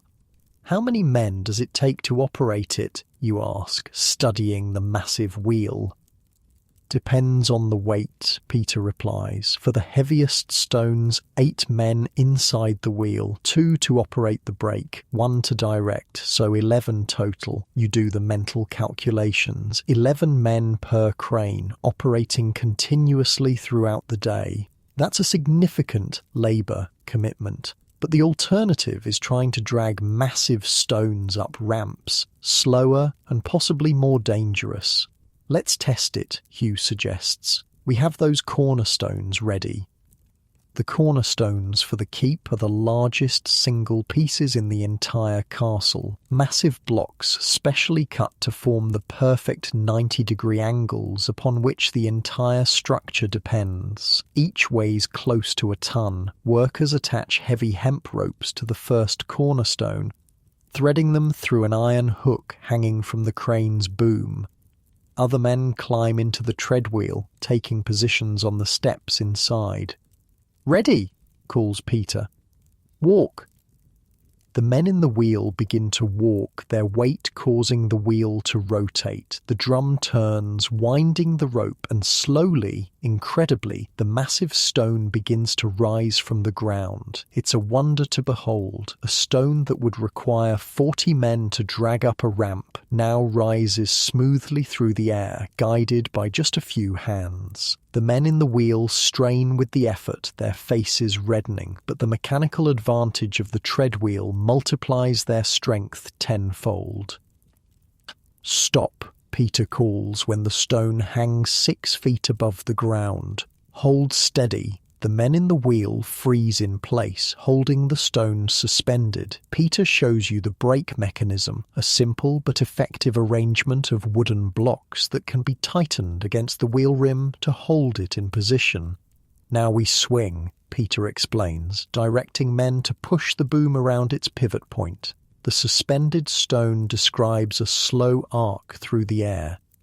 "Remarkable," you murmur. "With this device, the keep walls can rise much faster than would otherwise be possible." Hugh nods, watching your reaction. "This is the future of castle building, William. Machines that multiply men's strength. Learn from Peter while you can. He's only contracted for 3 months. The demonstration continues as they lower the stone back to the ground. The entire operation is controlled, precise, efficient, but you can't help noticing the dangers. If a rope frays, if the brake fails, if the wheel slips, the results would be catastrophic. "What safety measures do you use?" you ask Peter. He tugs his beard thoughtfully. The main rope is checked twice daily for wear. The brake is tested before each lift, and we never stand under a suspended load. He shrugs. "Beyond that, we trust in God and good craftsmanship." Not entirely reassuring, but as with every aspect of castle building, some risk is unavoidable. Over the next days, you work closely with Peter and his team, learning every detail of the crane's operation. 3 more such devices arrive, each requiring assembly and testing before being put into service. With 4 treadwheel cranes operating simultaneously, the keep walls begin to rise at an unprecedented rate. But the increased pace brings new challenges, coordinating the cranes to avoid collisions, ensuring a steady supply of stones to keep the machines operating continuously, managing the growing number of masons needed to set the stones once they're lifted into position. 2 weeks into your new role as Master Mason, disaster strikes. You're inspecting a newly laid course of stones in the northeast corner of the keep when shouting erupts from the nearest crane. Looking up, you see a massive stone, one of the largest yet, swinging wildly as it's lifted. Something is wrong with the rope attachment. "Stop the wheel!" you shout, rushing toward the crane. "Lower it down!" But it's too late. With a sound like a whip crack, one of the attachment ropes snaps. The stone lurches violently to one side, now hanging precariously from a single rope. Workers scatter as it swings in an unpredictable arc. The men in the treadwheel, sensing the problem, try to lower the stone quickly to the ground. But in their panic, they lose control of the wheel. It spins backward, the stone plummeting. When it hits the ground, the impact shakes the entire construction site. The remaining rope snaps from the sudden shock, and the stone slides several feet before coming to rest against a scaffold support. For a moment, there's silence, then groans from inside the treadwheel. In their attempt to stop the wheel's reverse spin, several men have been injured, thrown against the wheel's structure or each other. You race to help, pulling men from the wheel one by one, mostly minor injuries, bruises, sprains, one broken finger. But one man lies ominously still, blood seeping from a wound on his temple where his head struck a wooden brace. "Get Brother Thomas," you shout, referring to the monk who serves as the site's physician. Quickly, as workers rush to fetch help, you kneel beside the injured man. Martin, one of the more experienced crane operators. His breathing is shallow, his face pale. "Hold on, Martin," you urge, pressing a cloth to his bleeding head. "Help is coming." By nightfall, the immediate crisis has passed. Martin lives, though Brother Thomas says his skull is cracked and he may never fully recover. The crane is damaged but repairable. The stone miraculously harmed no one in its fall, though it could easily have crushed multiple workers. In your quarters, you've moved into Hugh's old house now, a privilege and burden of your new position. You sit alone, a cup of wine untouched before you. The accident replays in your mind. What could you have done differently? How can you prevent similar incidents? A knock at the door interrupts your brooding. It's Peter, the crane engineer. "May I?" he asks, gesturing to the chair opposite yours. You nod, pouring him a cup of wine. "I've examined the rope that broke," he says after taking a drink. "It was cut nearly halfway through before the lift began." The implication takes a moment to register. "Cut? You mean deliberately?" Peter nods grimly. "A clean slice, right where it would be hidden by the attachment point. No rope phrase that way naturally." The knowledge hits you like a physical blow. Someone at the construction site, one of your own workers, sabotaged the crane, not caring who might be killed as a result. But why? Who would do such a thing? Peter shrugs. "You're young for a master mason." Some resent that. Others might have expected the position for themselves when Hugh retired. You think of the faces you've seen over the past weeks, the skepticism, the resentment, but you never imagined it would extend to sabotage and potential murder. "What do we do?" you ask. "Check everything," Peter advises. "Every rope, every joint, every mechanism. And watch the men. The saboteur will reveal himself eventually." Sleep eludes you that night. By dawn, you've made your decision. You gather all the workers before work begins, standing atop a platform so all can see you. "Yesterday we nearly lost men to sabotage," you announce without preamble. "Someone deliberately cut a crane rope, not caring who might die as a result." A murmur runs through the crowd. Some faces register shock, others carefully blank. "I don't know who did this," you continue, "and I won't waste time trying to find out. Instead, here's what will happen. From now on, every rope, every piece of equipment will be checked by 3 different people before use. Each checker will mark the inspection sheet with their name. If something fails that was marked as safe, those 3 will answer for it." The workers exchange glances. Your solution places responsibility on the inspectors rather than trying to find the culprit. "Furthermore," you add, "I understand some may resent my appointment. That's your right, but endangering lives is unacceptable. If anyone has a problem with me, face me directly. I'll meet any challenge openly." It's a bold statement, bordering on a physical challenge. But you sense it's necessary to show strength, to demonstrate you won't be intimidated. "Now get to work," you conclude. "We have a castle to build." As the crowd disperses, Watt approaches you. "Brave speech," he says quietly, "but you've made yourself a target." "I already was," you reply. "At least now it's in the open." The new inspection system takes time to implement, slowing work initially, but gradually a new rhythm establishes itself. Each morning, teams of 3 check every piece of equipment, marking their inspection sheets. The cranes, scaffolding, ropes, and tools are examined with unprecedented thoroughness. No more sabotage occurs. Whether your speech deterred the culprit or the new system makes sabotage too difficult, you can't be sure, but work proceeds without further incident.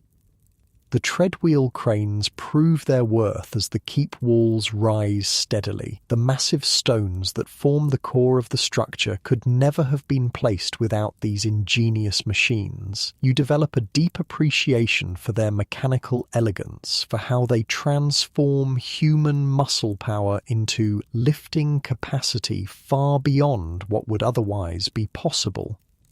But you never forget the human cost. The men who walk inside the wooden wheels for hours each day emerge exhausted, their legs trembling with fatigue. Some develop strange repetitive injuries, shoulder pain, knee problems, foot ailments unique to crane operators. You institute a rotation system, limiting how long any man works in the wheel to 2 hours at a stretch. Some complain about the reduced pay, but the overall productivity improves as fresher workers make fewer mistakes. By midsummer, the keep walls stand 15 feet high around the entire perimeter. The arched doorways are complete, their precisely cut voussoirs locked together without mortar, held by geometry and gravity alone. One evening, as the sun sets behind the western hills, you stand in what will eventually be the Great Hall, envisioning the finished space. Wooden beams will span overhead, supporting a high-peaked roof. Windows will pierce the thick walls, letting in light. A massive hearth will dominate one end, large enough to roast an ox. Dreaming, Master William?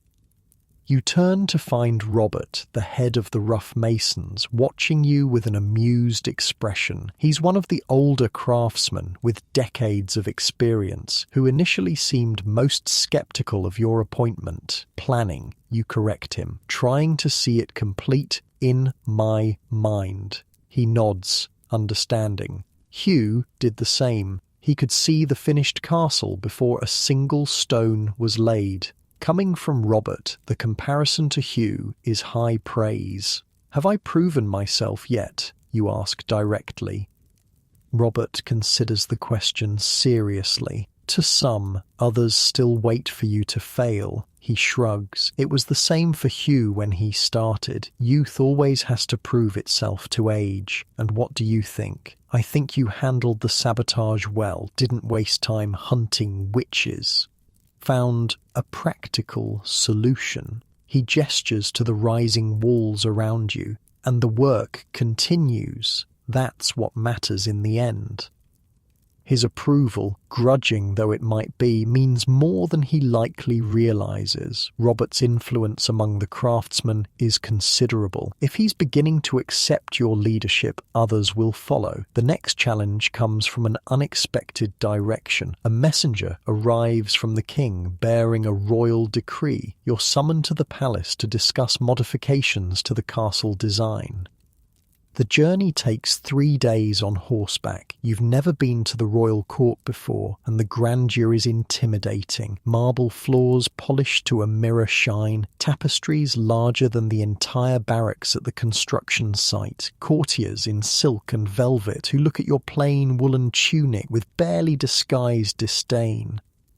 The king himself is less intimidating than his surroundings. Edward Longshanks is a practical man when it comes to his castles. He asks detailed questions about construction progress, listens attentively to your answers, and seems genuinely interested in the technical challenges. Then he drops his bombshell. "We want larger windows in the Great Hall," he announces, "like those in Westminster, with tracery and coloured glass." Your heart sinks. The keep walls are already rising, with the small defensible windows specified in the original plans. Larger windows would mean tearing down completed sections and rebuilding them with additional support structures. "Your Majesty," you begin carefully, "such windows would significantly weaken the defensive capabilities of the keep." "The castle is for more than defence," the king replies. "It's a symbol of our power, our sophistication. Dark, narrow windows suggest fear. Large, beautiful windows project confidence." You can't argue directly with the king, but neither can you, in good conscience, compromise the castle's structural integrity.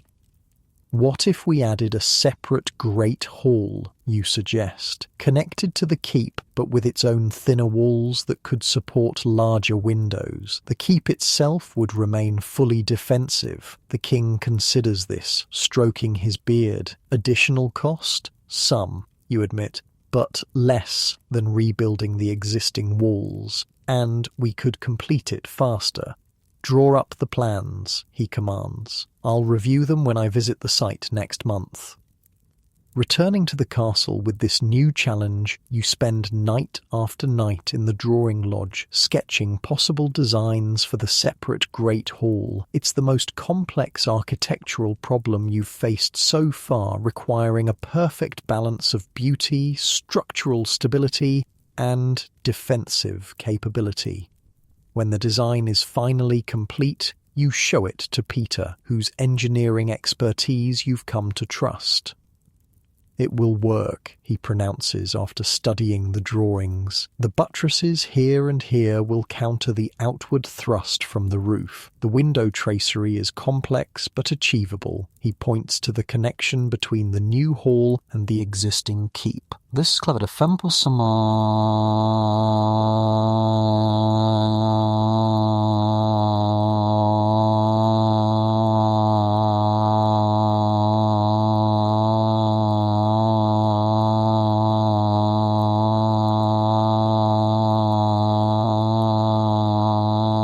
Can be sealed from either side if needed. The king's visit comes too soon for your comfort, but you're as prepared as possible. To your relief, he approves the modified design with minimal changes. Construction on the new Great Hall will begin immediately, running parallel to the ongoing work on the keep. This means dividing your workforce, establishing new material supply chains, and effectively managing two major projects simultaneously. The complexity of your job has just doubled. But as you stand amidst the controlled chaos of the construction site, watching the treadwheel cranes swing their massive loads through the air, seeing the keep walls rise course by course, you feel a surge of confidence. 6 months ago, you were a journeyman mason, concerned only with cutting and placing individual stones. Now you oversee hundreds of workers, manage multiple construction projects, and consult directly with the king. The castle is rising from the earth, stone by massive stone, and you are rising with it. Autumn arrives with a painter's palette, the surrounding forests transformed into a tapestry of red, gold, and bronze. The castle site too has transformed. The keep now stands 20 feet high, its thick walls defining the central fortress. The separate Great Hall foundation is complete, ready for its walls to rise. The curtain wall is finished except for small sections of battlements. Your position as Master Mason feels less precarious now. Most of the initial resistance has faded as the work progresses smoothly under your direction. Even Robert, the skeptical head of the rough masons, now brings problems to you with something resembling respect. Today's challenge is the mortar for the Great Hall windows. The king's demand for large, ornate windows requires a special formula, stronger than ordinary wall mortar but with longer working time to allow the complex stone tracery to be set precisely. You stand at the mortar mixing area, watching as Edwin, the lime master, experiments with different mixtures. The basic formula hasn't changed since Roman times: slaked lime, sand, and water, but the proportions and additives make all the difference. We need something that sets strong but not too quickly, you tell Edwin. The window tracery is complex. Masons need time to adjust the stones. Edwin nods, his hands white with lime dust as he mixes small test batches. I've got some ideas, been adding crushed brick to some batches. Romans used it for waterproof work, makes the mortar set harder. You watch as he prepares another test mixture, carefully measuring powdered lime and specially sifted sand. To your surprise, he adds a splash of sour wine to the mix. Wine? You question? Edwin grins. Old trick. The acid does something to the lime, makes it more workable. He continues mixing, adding water gradually, and this, he sprinkles in what looks like animal blood, helps it resist cracking as it dries. The resulting mortar is smoother, creamier than the standard mix used for wall construction. Edwin spreads a small amount between two pieces of stone and hands it to you. Let that sit overnight. See how it holds. The alchemy of mortar making has always fascinated you. What appears to be simple mud is actually a carefully balanced mixture of materials, each chosen for specific properties. The right mortar can make the difference between a wall that stands for centuries and one that crumbles within decades. Next morning, you test Edwin's sample. The stones are firmly bonded, yet when you apply pressure at an angle, they separate cleanly, perfect for the adjustments needed in setting the tracery stones. This is excellent, you tell him. Make enough for the first window arch. We'll test it in actual construction before committing to the full batch. With the mortar problem solved, you turn your attention to another critical aspect of the Great Hall construction, the specialized stonework required for the window tracery. In the Masons' Lodge, a separate area has been set aside for the Freemasons, the elite stonecutters who handle the most complex decorative work. Their current project is carving the elaborate window pieces that will create the tracery patterns specified in your design. The lead, Freemason, Geoffrey, shows you their progress. On the tracing floor, a smooth plaster surface, he has drawn the window design at full scale. The masons use these drawings as templates for cutting the actual stone. We're using the finest oolitic limestone, Geoffrey explains. It cuts cleanly and weathers well. You examine the partially completed stone pieces. Each is carved with astonishing precision, curves flowing into points, complex geometric patterns emerging from solid blocks. Craftsmanship is extraordinary. How long for the first complete window, you ask? 3 weeks for cutting all pieces, another week for assembly. You nod, mentally adjusting your construction schedule. The windows are critical to the king's vision for the Great Hall. They must be perfect. Geoffrey hesitates, then asks, "There's something I wanted to discuss, Master William, about the mason's marks. Every skilled mason has a personal mark, a simple geometric design they carve into the stones they work. It serves as both signature and quality control, allowing each man's work to be identified. What about them?" Some of the men want to place their marks on the visible faces of the window tracery for recognition. You understand the impulse. The window tracery is the most beautiful, skilled work in the entire castle. A mason's mark visible on the finished surface would be a point of pride, a permanent record of who created this artistry. But it would also disrupt the clean visual lines of the design, drawing attention to individual stones rather than the harmonious whole.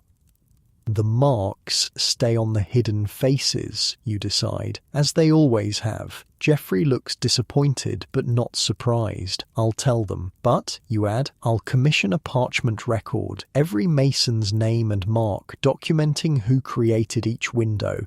It will be kept in the castle archives." This compromise seems to satisfy him. The masons' artistry will be documented, their names preserved, even if their marks remain hidden within the structure itself.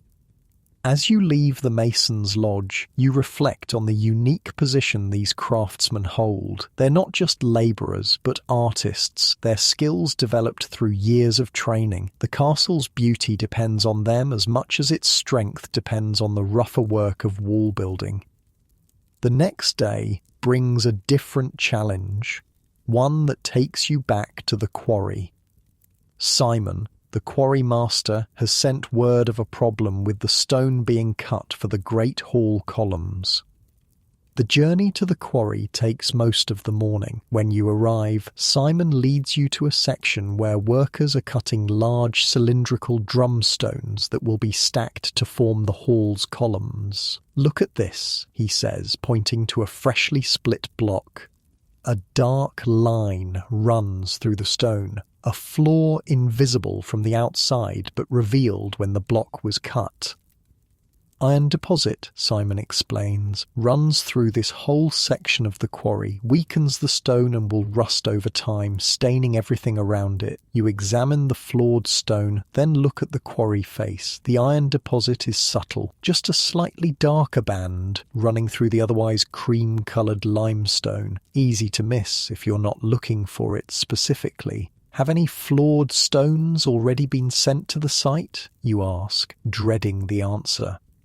"Possibly," Simon admits. "We only noticed when we started cutting the column pieces, which need to be perfect all the way through. This could be disastrous. Columns built with flawed stones might collapse under the weight of the roof. Even if they held, the eventual rust stains would be unsightly in the king's showcase hall. We need to check every stone from this section of the quarry, you decide, both here and any already delivered."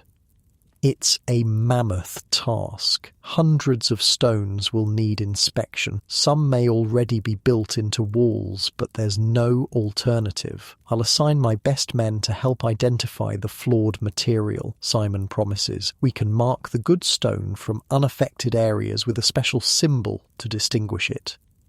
Back at the castle site, you organise teams to inspect all recently delivered stone. It's slow, painstaking work. Some blocks need to be broken to check for internal flaws. Each confirmed good piece is marked with red ochre to indicate it's been cleared for use. The inspection reveals 12 flawed blocks already incorporated into the Great Hall foundation. They'll have to be removed and replaced. A frustrating setback that will delay the project by at least a week. That evening, exhausted from the day's crisis, you find Watt waiting outside your quarters. Now the overseer of the mortar mixing operation, he's risen far from the labourer you first helped promote. "Heard about the stone problem," he says as you invite him in. "Tough break." You pour 2 cups of ale, handing him one.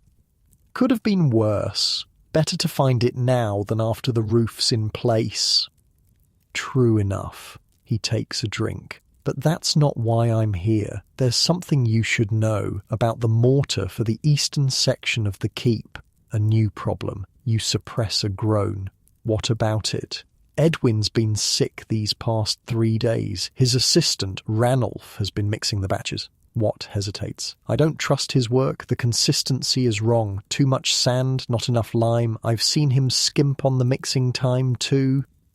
This is serious. Poor mortar might not show its weakness for years, but eventually it would compromise the entire structure. Have the walls already been laid with this mortar? 2 days' worth, about 8 feet of the east wall, 3rd level. You rub your temples, feeling a headache building. "We'll have to take it down and rebuild every stone." Watt nods grimly. "I thought you'd say that." "And Ranulph? What about him? Is he cutting corners out of laziness, or is there more to it?"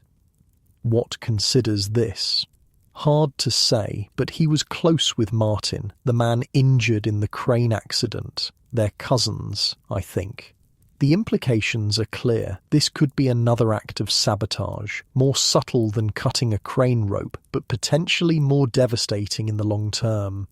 "I'll speak with him tomorrow," you decide. "For now, mark off that section of wall. No more work there until I've inspected it myself." Sleep comes fitfully that night, your mind turning over the dual problems of flawed stone and suspicious mortar. By dawn, you've made decisions about both. The flawed stone is straightforward. Every questionable piece must be removed and replaced, regardless of the delay and cost. You'll personally explain the situation to Master Philip, the Clerk of Works, whose budgetary concerns are secondary to structural integrity. The mortar situation requires more delicate handling. If Ranulph has deliberately compromised the mixture, direct confrontation might drive the sabotage underground, making it harder to detect, better to watch and gather evidence. You begin by inspecting the suspect section of wall. Even to your experienced eye, the mortar looks acceptable from the outside, but when you poke a thin metal rod into a joint, it penetrates far deeper than it should in properly mixed mortar. The material is weak, crumbly. Take it down, you instruct the mason team. Every stone, and save samples of the mortar for comparison. They look unhappy at the prospect of redoing finished work, but no one argues. The safety implications are clear to everyone after the crane incident. Next, you visit the mortar mixing area, timing your arrival to catch Ranulph in the midst of preparing a batch. You watch from a distance as he measures ingredients, noting how he rushes the mixing process and adds less lime than Edwin's formula specifies. Rather than confront him immediately, you approach casually, as if making a routine inspection. "How's Edwin?" you ask, studying the mortar mixture with a critical eye. "Still abed, Master William. The fever's down, but he's weak." Ranulph wipes sweat from his brow, despite the cool autumn air. "And you're managing the mixing well enough?" "Yes, Master, just as Edwin taught me." The lie comes easily to his lips. You consider calling him on it immediately, but decide on a different approach. "Good, but I'm concerned about consistency across batches. From now on, I want samples taken from each mix, labelled with the date and your mark. We'll test them regularly." Ranulph's expression flickers, alarm quickly masked. "As you wish, Master, and I'm assigning Watt to oversee all mortar production until Edwin returns. He'll check each batch before it's cleared for use." This effectively removes Ranulph's opportunity for sabotage without directly accusing him. The evidence of his tampering is preserved in the wall section being dismantled should you need it later. Watt, informed of his new supervisory role, understands the unspoken instructions. "I'll watch him like a hawk," he promises quietly. The stone and mortar crises occupy much of your attention for the next week. The flawed quarry stone is systematically identified and removed from the site. The compromised wall section is dismantled and rebuilt with proper materials. Ranulph, under Watt's constant supervision, has no choice but to mix mortar correctly. Through it all, construction continues on other parts of the castle. The treadwheel cranes swing their massive loads from dawn till dusk. Masons tap away at stones, their hammers creating a constant rhythmic backdrop to site activity. Carpenters prepare roof beams and door frames. The castle rises day by day, despite setbacks and sabotage attempts.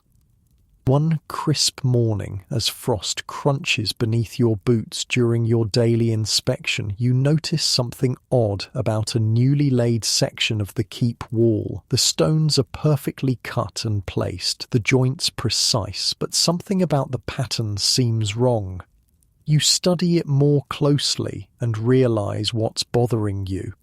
The stones are arranged to form a subtle shape, not immediately obvious, but definitely intentional. A crude image of a hanged man. It's the work of a skilled mason, using the natural variations in stone colour and size to create the image. To most observers, it would appear as random patterning, but to your trained eye, the deliberate arrangement is clear. Another message from whoever resents your position, or simply a mason's dark humour hidden in plain sight. You decide not to draw attention to it. The wall section is structurally sound, and removing it would only delay progress. Let the hidden hanged man remain, a secret message embedded in the castle walls. Future generations might discover it and wonder at its meaning. This incident reminds you of something Hugh once told you. Castles keep their builders' secrets. Every structure contains hidden marks, private jokes, small acts of rebellion or devotion. The mason's marks concealed on unseen faces, the occasional carved initial in a dark corner. The deliberate asymmetry only the builder would notice. These human touches, invisible to casual observers, are as much a part of the castle as its grandest features. They connect the building to the hundreds of individuals whose labour created it, whose blood and sweat soak its stones. As autumn deepens toward winter, the work pace intensifies. There's much to complete before masonry work must pause for the cold months. The keep walls now stand 30 feet high in most sections. The great hall walls are rising rapidly, with the first window openings taking shape. The specialised window tracery stones are ready for installation. You spend a day with Geoffrey and his Freemasons as they assemble the first great window. It's a painstaking process. Each precisely cut stone must be positioned exactly, the geometric patterns aligned perfectly. The special mortar gives them working time to make small adjustments, ensuring every joint is tight, every curve smooth.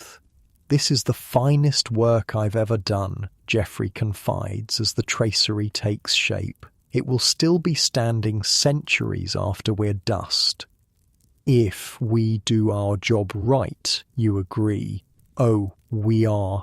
He runs a hand lovingly over a carved stone curve. "Stone doesn't lie or cheat, Master William. Treat it with respect, understand its nature, and it will hold true longer than any man's lifetime." By sunset, the window is complete, a stone lacework of stunning beauty, as the last light of day shines through it, casting elongated patterns across the ground. You feel a deep satisfaction unlike anything you've experienced before.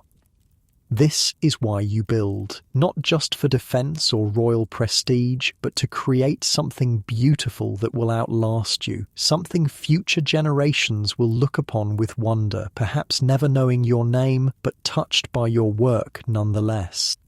That night, you write a letter to Hugh, now retired to a small estate granted by the king in recognition of his decades of service. You describe the progress, the challenges overcome, the beauty of the first completed window. You don't mention the sabotage attempts or the flawed stone. No need to worry the old master with problems already solved.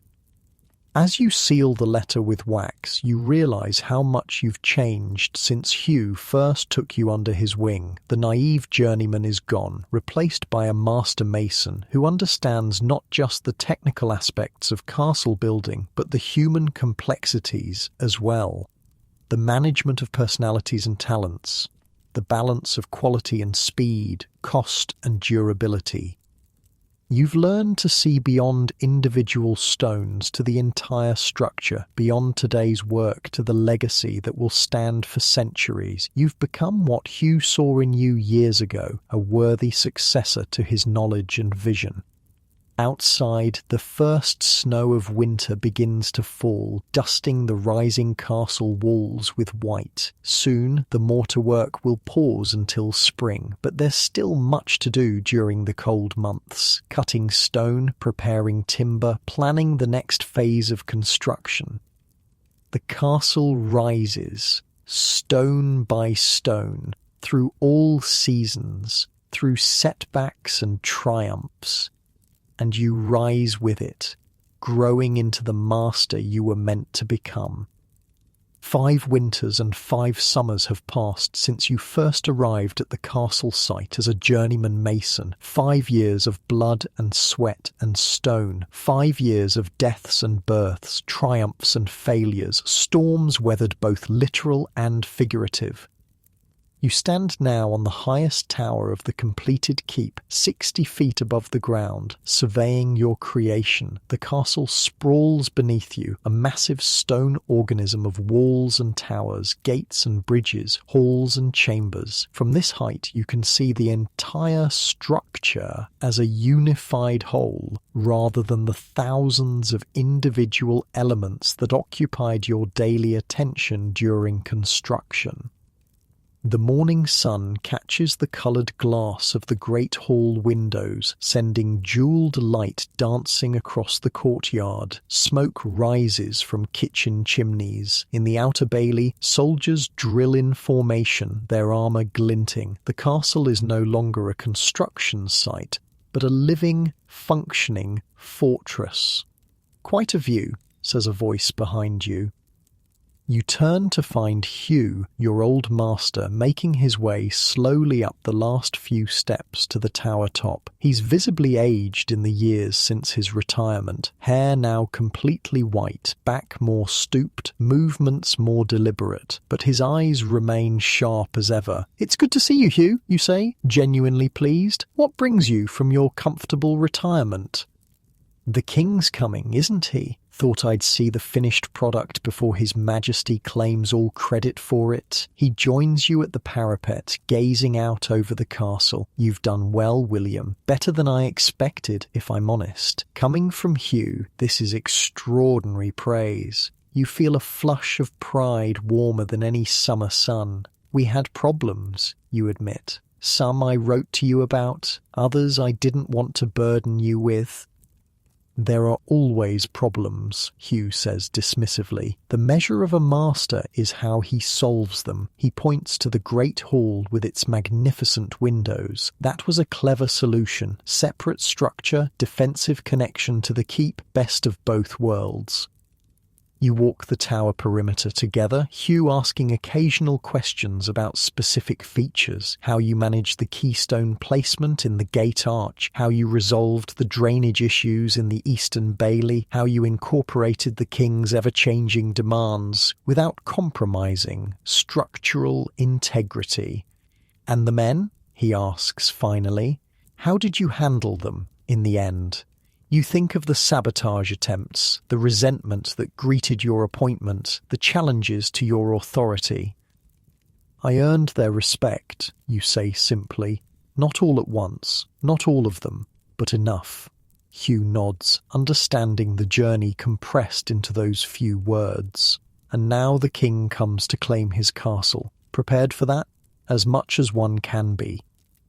The royal visit, scheduled for the following day, has consumed the castle's attention for weeks. Every stone has been scrubbed, every surface polished. The great hall is hung with tapestries and banners. The keep chambers are furnished with the finest pieces available. Even the stables have been mucked out and strewn with fresh straw scented with herbs. Hugh studies your face. You know he'll find something to criticize. Kings always do. You shrug. Probably, but the castle stands. It's strong. It's beautiful. It will outlast his complaints. That's the right attitude, Hugh approves. Remember, kings come and go. Stone remains. That evening, a feast is held for all who worked on the castle, from the lowliest labourers to the most skilled craftsmen. It's your gesture of appreciation, paid for from your own purse, now considerably fuller after 5 years as master mason. The great hall, lit by hundreds of candles, shines with the glory of its completed state. The high-timbered ceiling, the magnificent windows, the perfectly cut stone walls, trestle tables run the length of the hall, laden with more food than most workers see in a month. Roast beef and pork, fresh bread, cheeses, fruits preserved from last autumn's harvest. Ale flows freely, music plays, pipe and drum and string. Men who toiled together for years celebrate the culmination of their shared labour. You sit at the head table with Hugh beside you and the various master craftsmen arranged by rank. Geoffrey the head freemason, Robert the rough mason chief, Peter the crane engineer who stayed long past his contracted 3 months, Simon the quarry master, Edwin the lime master, and others who contributed their specialised skills to the castle's creation. Notably absent is Ranulph, whose sabotage of the mortar was eventually proven beyond doubt. He disappeared from the site after you confronted him with evidence, never to be seen again. You sometimes wonder what became of him, whether his bitterness found another target or eventually burned itself out. Midway through the feast, Wat approaches the head table, somewhat unsteady from ale, but determined. He's risen far from the labourer you first helped promote, now overseeing all mortar production for the final stages of construction. "Master William," he says with a slight bow, "the men have something for you." He signals, and several workers bring forward an object covered with a cloth. They place it on the table before you and remove the covering with a flourish.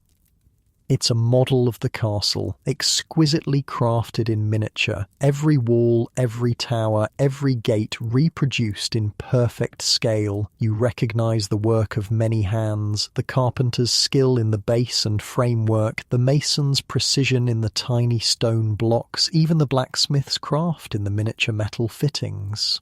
"We all contributed," Watt explains. "Even the labourers carried the smallest stones. Everyone wanted to be part of it." You're speechless, running a finger over the delicate model. The amount of work represented is staggering. Hundreds of hours stolen from sleep and rest periods, and done in secret, somehow kept from your knowledge despite your daily presence throughout the site. "Thank you, Kant." You manage finally, looking at the assembled workers. "This is beyond words."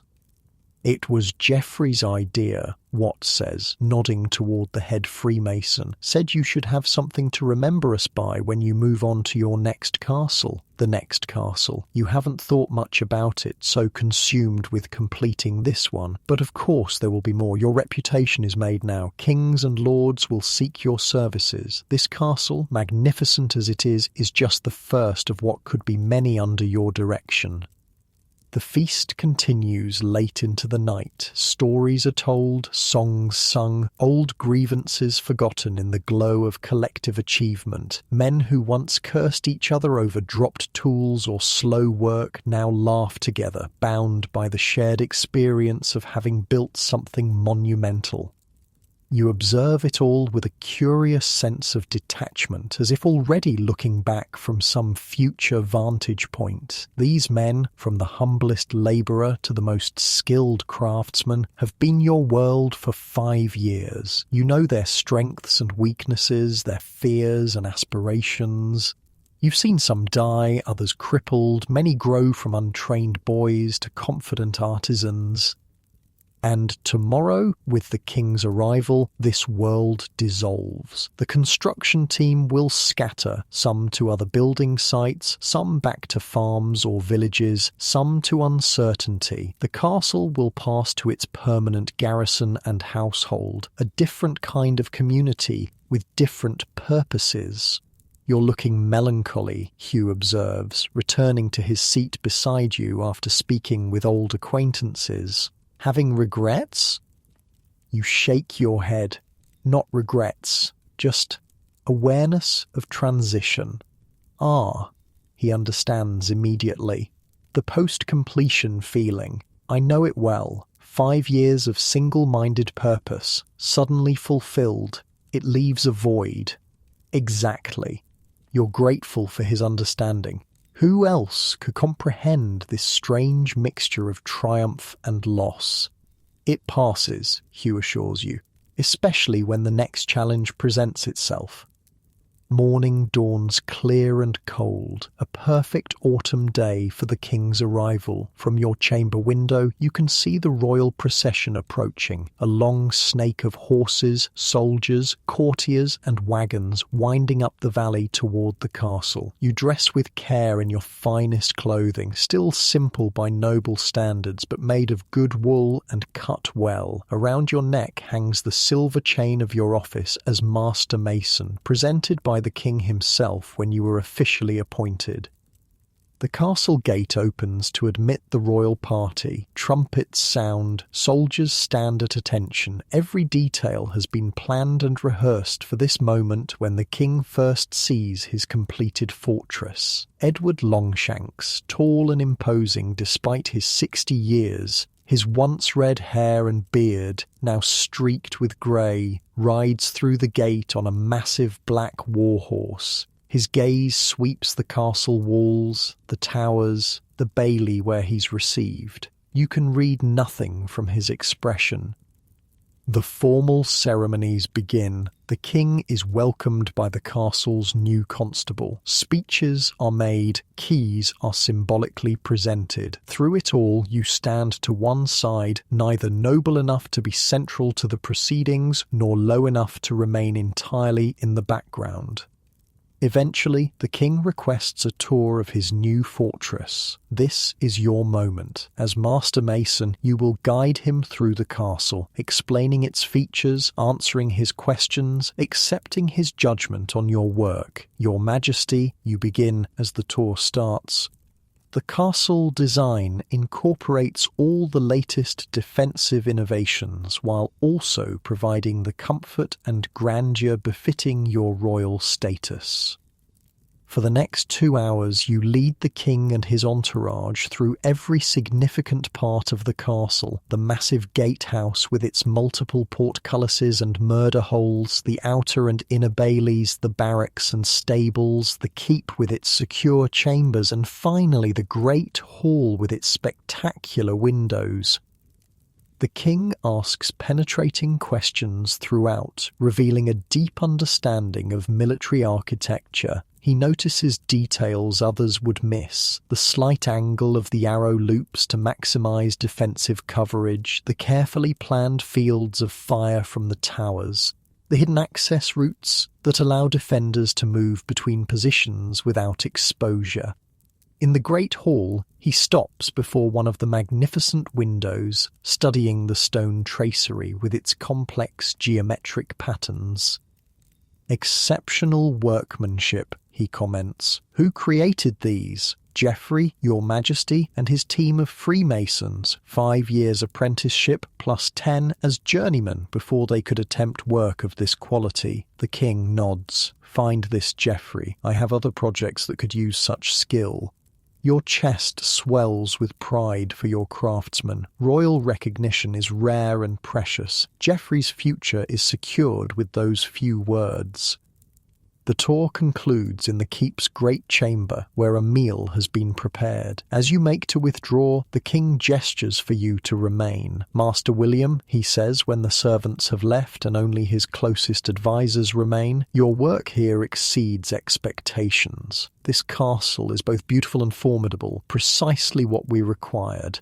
Thank you, your Majesty." You bow, relief and pride mingling in your chest. "We are planning a new fortress on the northern border, more extensive than this one, more challenging terrain. We would have you oversee its construction. The offer isn't unexpected. Hugh predicted it, but hearing it directly from the king still sends a thrill through you. Another castle. A greater challenge. Royal favour confirmed. I am honoured, your Majesty. When would this project begin?" "Next spring. The site is being surveyed now." He turns to one of his advisors. "Show him the preliminary reports. Maps and parchments are produced. Rough sketches of a coastal headland where the new castle will stand. You study them with professional interest, already seeing potential approaches, challenges, opportunities. It can be done, you confirm, though the coastal position presents certain difficulties. Which is why we need the best, the king says simply. You'll have a larger budget than for this castle, and more men. The meeting continues, details discussed, arrangements made. By the time you leave the king's presence, your future is secured for at least the next 7 years, the estimated time to complete the new, larger castle. The rest of the day passes in a blur of ceremonies and celebrations. The king formally dedicates the castle. The local nobility pay homage. The castle's permanent garrison takes up its duties. Amidst it all, you find yourself increasingly peripheral, your role effectively concluded with the completion of construction. That evening, as the royal banquet unfolds in the great hall, you slip away unnoticed. There's one last thing you need to do before you consider your work truly complete. You make your way to a small plain building near the outer wall, the castle's chapel. Inside, by candlelight, you approach the simple stone altar. From inside your tunic you withdraw a parchment scroll carefully tied with ribbon. It's the list you began 3 years ago, following Hugh's example. The names of every man who died during the castle's construction. 47 names, 47 lives given to raise these walls. You unroll the scroll on the altar and read each name silently. John crushed when a foundation trench collapsed. William, not you, another William, fallen from scaffolding. Peter, killed by a snapped crane rope. Thomas, dead from infected wounds after a chisel slip, and on and on. Some were careless, some were unlucky, some were simply in the wrong place at the wrong moment when stone or timber or fate turned against them. All were part of the castle's creation, their blood and breath as much a component of its structure as lime and sand and stone. I remember them, you whisper to the empty chapel. Their names, their faces, their sacrifice. You leave the scroll on the altar. Tomorrow the castle chaplain will read the names during a memorial service, and the scroll will be sealed into a niche in the chapel wall, a permanent record of those who died to build this fortress. Outside, the night is clear and cold, stars pricking the black sky like distant candles. You walk the perimeter of the outer wall one last time, your footsteps echoing on stone you helped lay. From this ground-level perspective, the castle looms enormous above you, its walls and towers blocking out sections of the star-filled sky. 5 years of your life, countless decisions, problems solved, challenges overcome, lives lost and saved, all culminating in this stone giant that will stand for centuries, sheltering generations yet unborn, withstanding attacks yet unlaunched, witnessing a future you'll never see. Was it worth it? The deaths, the injuries, the back-breaking labour, the political manoeuvring, the constant pressure and responsibility? Looking up at the solid walls gleaming in the moonlight, you think it was. Not just for the castle itself, though its beauty and strength justify much, but for what it taught you about leadership, about materials, about human nature, about yourself. You arrived a skilled journeyman, you leave a master in truth, not just in title. As you complete your circuit of the walls, you find Hugh waiting near the gate, wrapped in a heavy cloak against the night chill. "Or final inspection?" he asks with a knowing smile. "Something like that. I did the same the night before I left. Needed to say goodbye properly." He gestures to the surrounding walls. "They become part of you, these creations, or perhaps we become part of them. Hard to tell sometimes." You nod, understanding perfectly. "Will it be the same with the next castle? And the one after that?" Each is different. Each takes something from you and gives something back. Hugh gazes up at the tower, silhouetted against the stars. But the first is special, like a first love. Together, you walk slowly back toward the inner bailey, two master masons united by shared experience few others could comprehend. I left a list in the chapel, you tell him. All the names, all the deaths. Good, they should be remembered. He pauses, then adds, I did the same. My list had 63 names.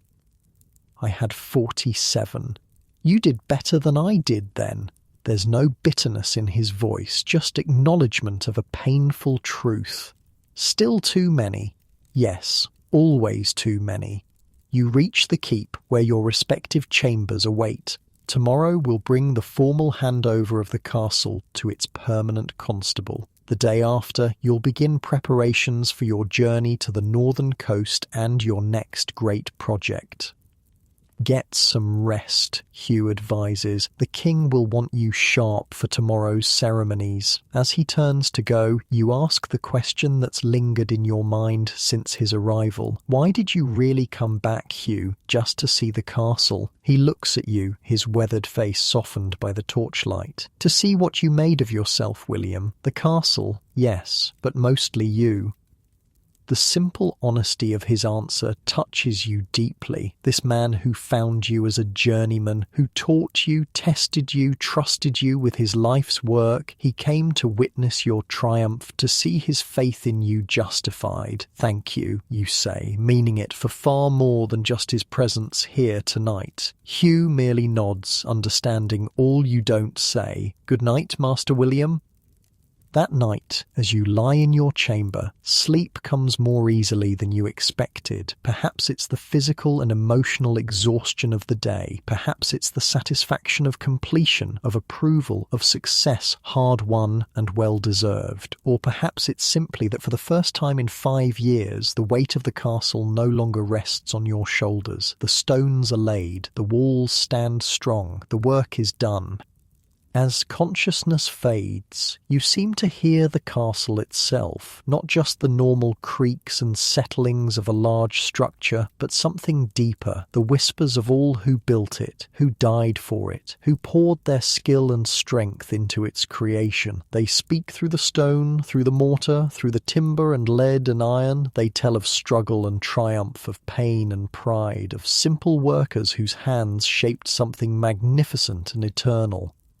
Their whispers follow you down into dreams, a chorus of forgotten voices preserved in stone, and as you drift deeper into sleep you realize that long after your name is forgotten, these walls will still stand, silent testament to human skill and sacrifice, to the masons and labourers and craftsmen who built not just with stone and mortar, but with blood and sweat and dreams. The castle endures, and in its stones so do you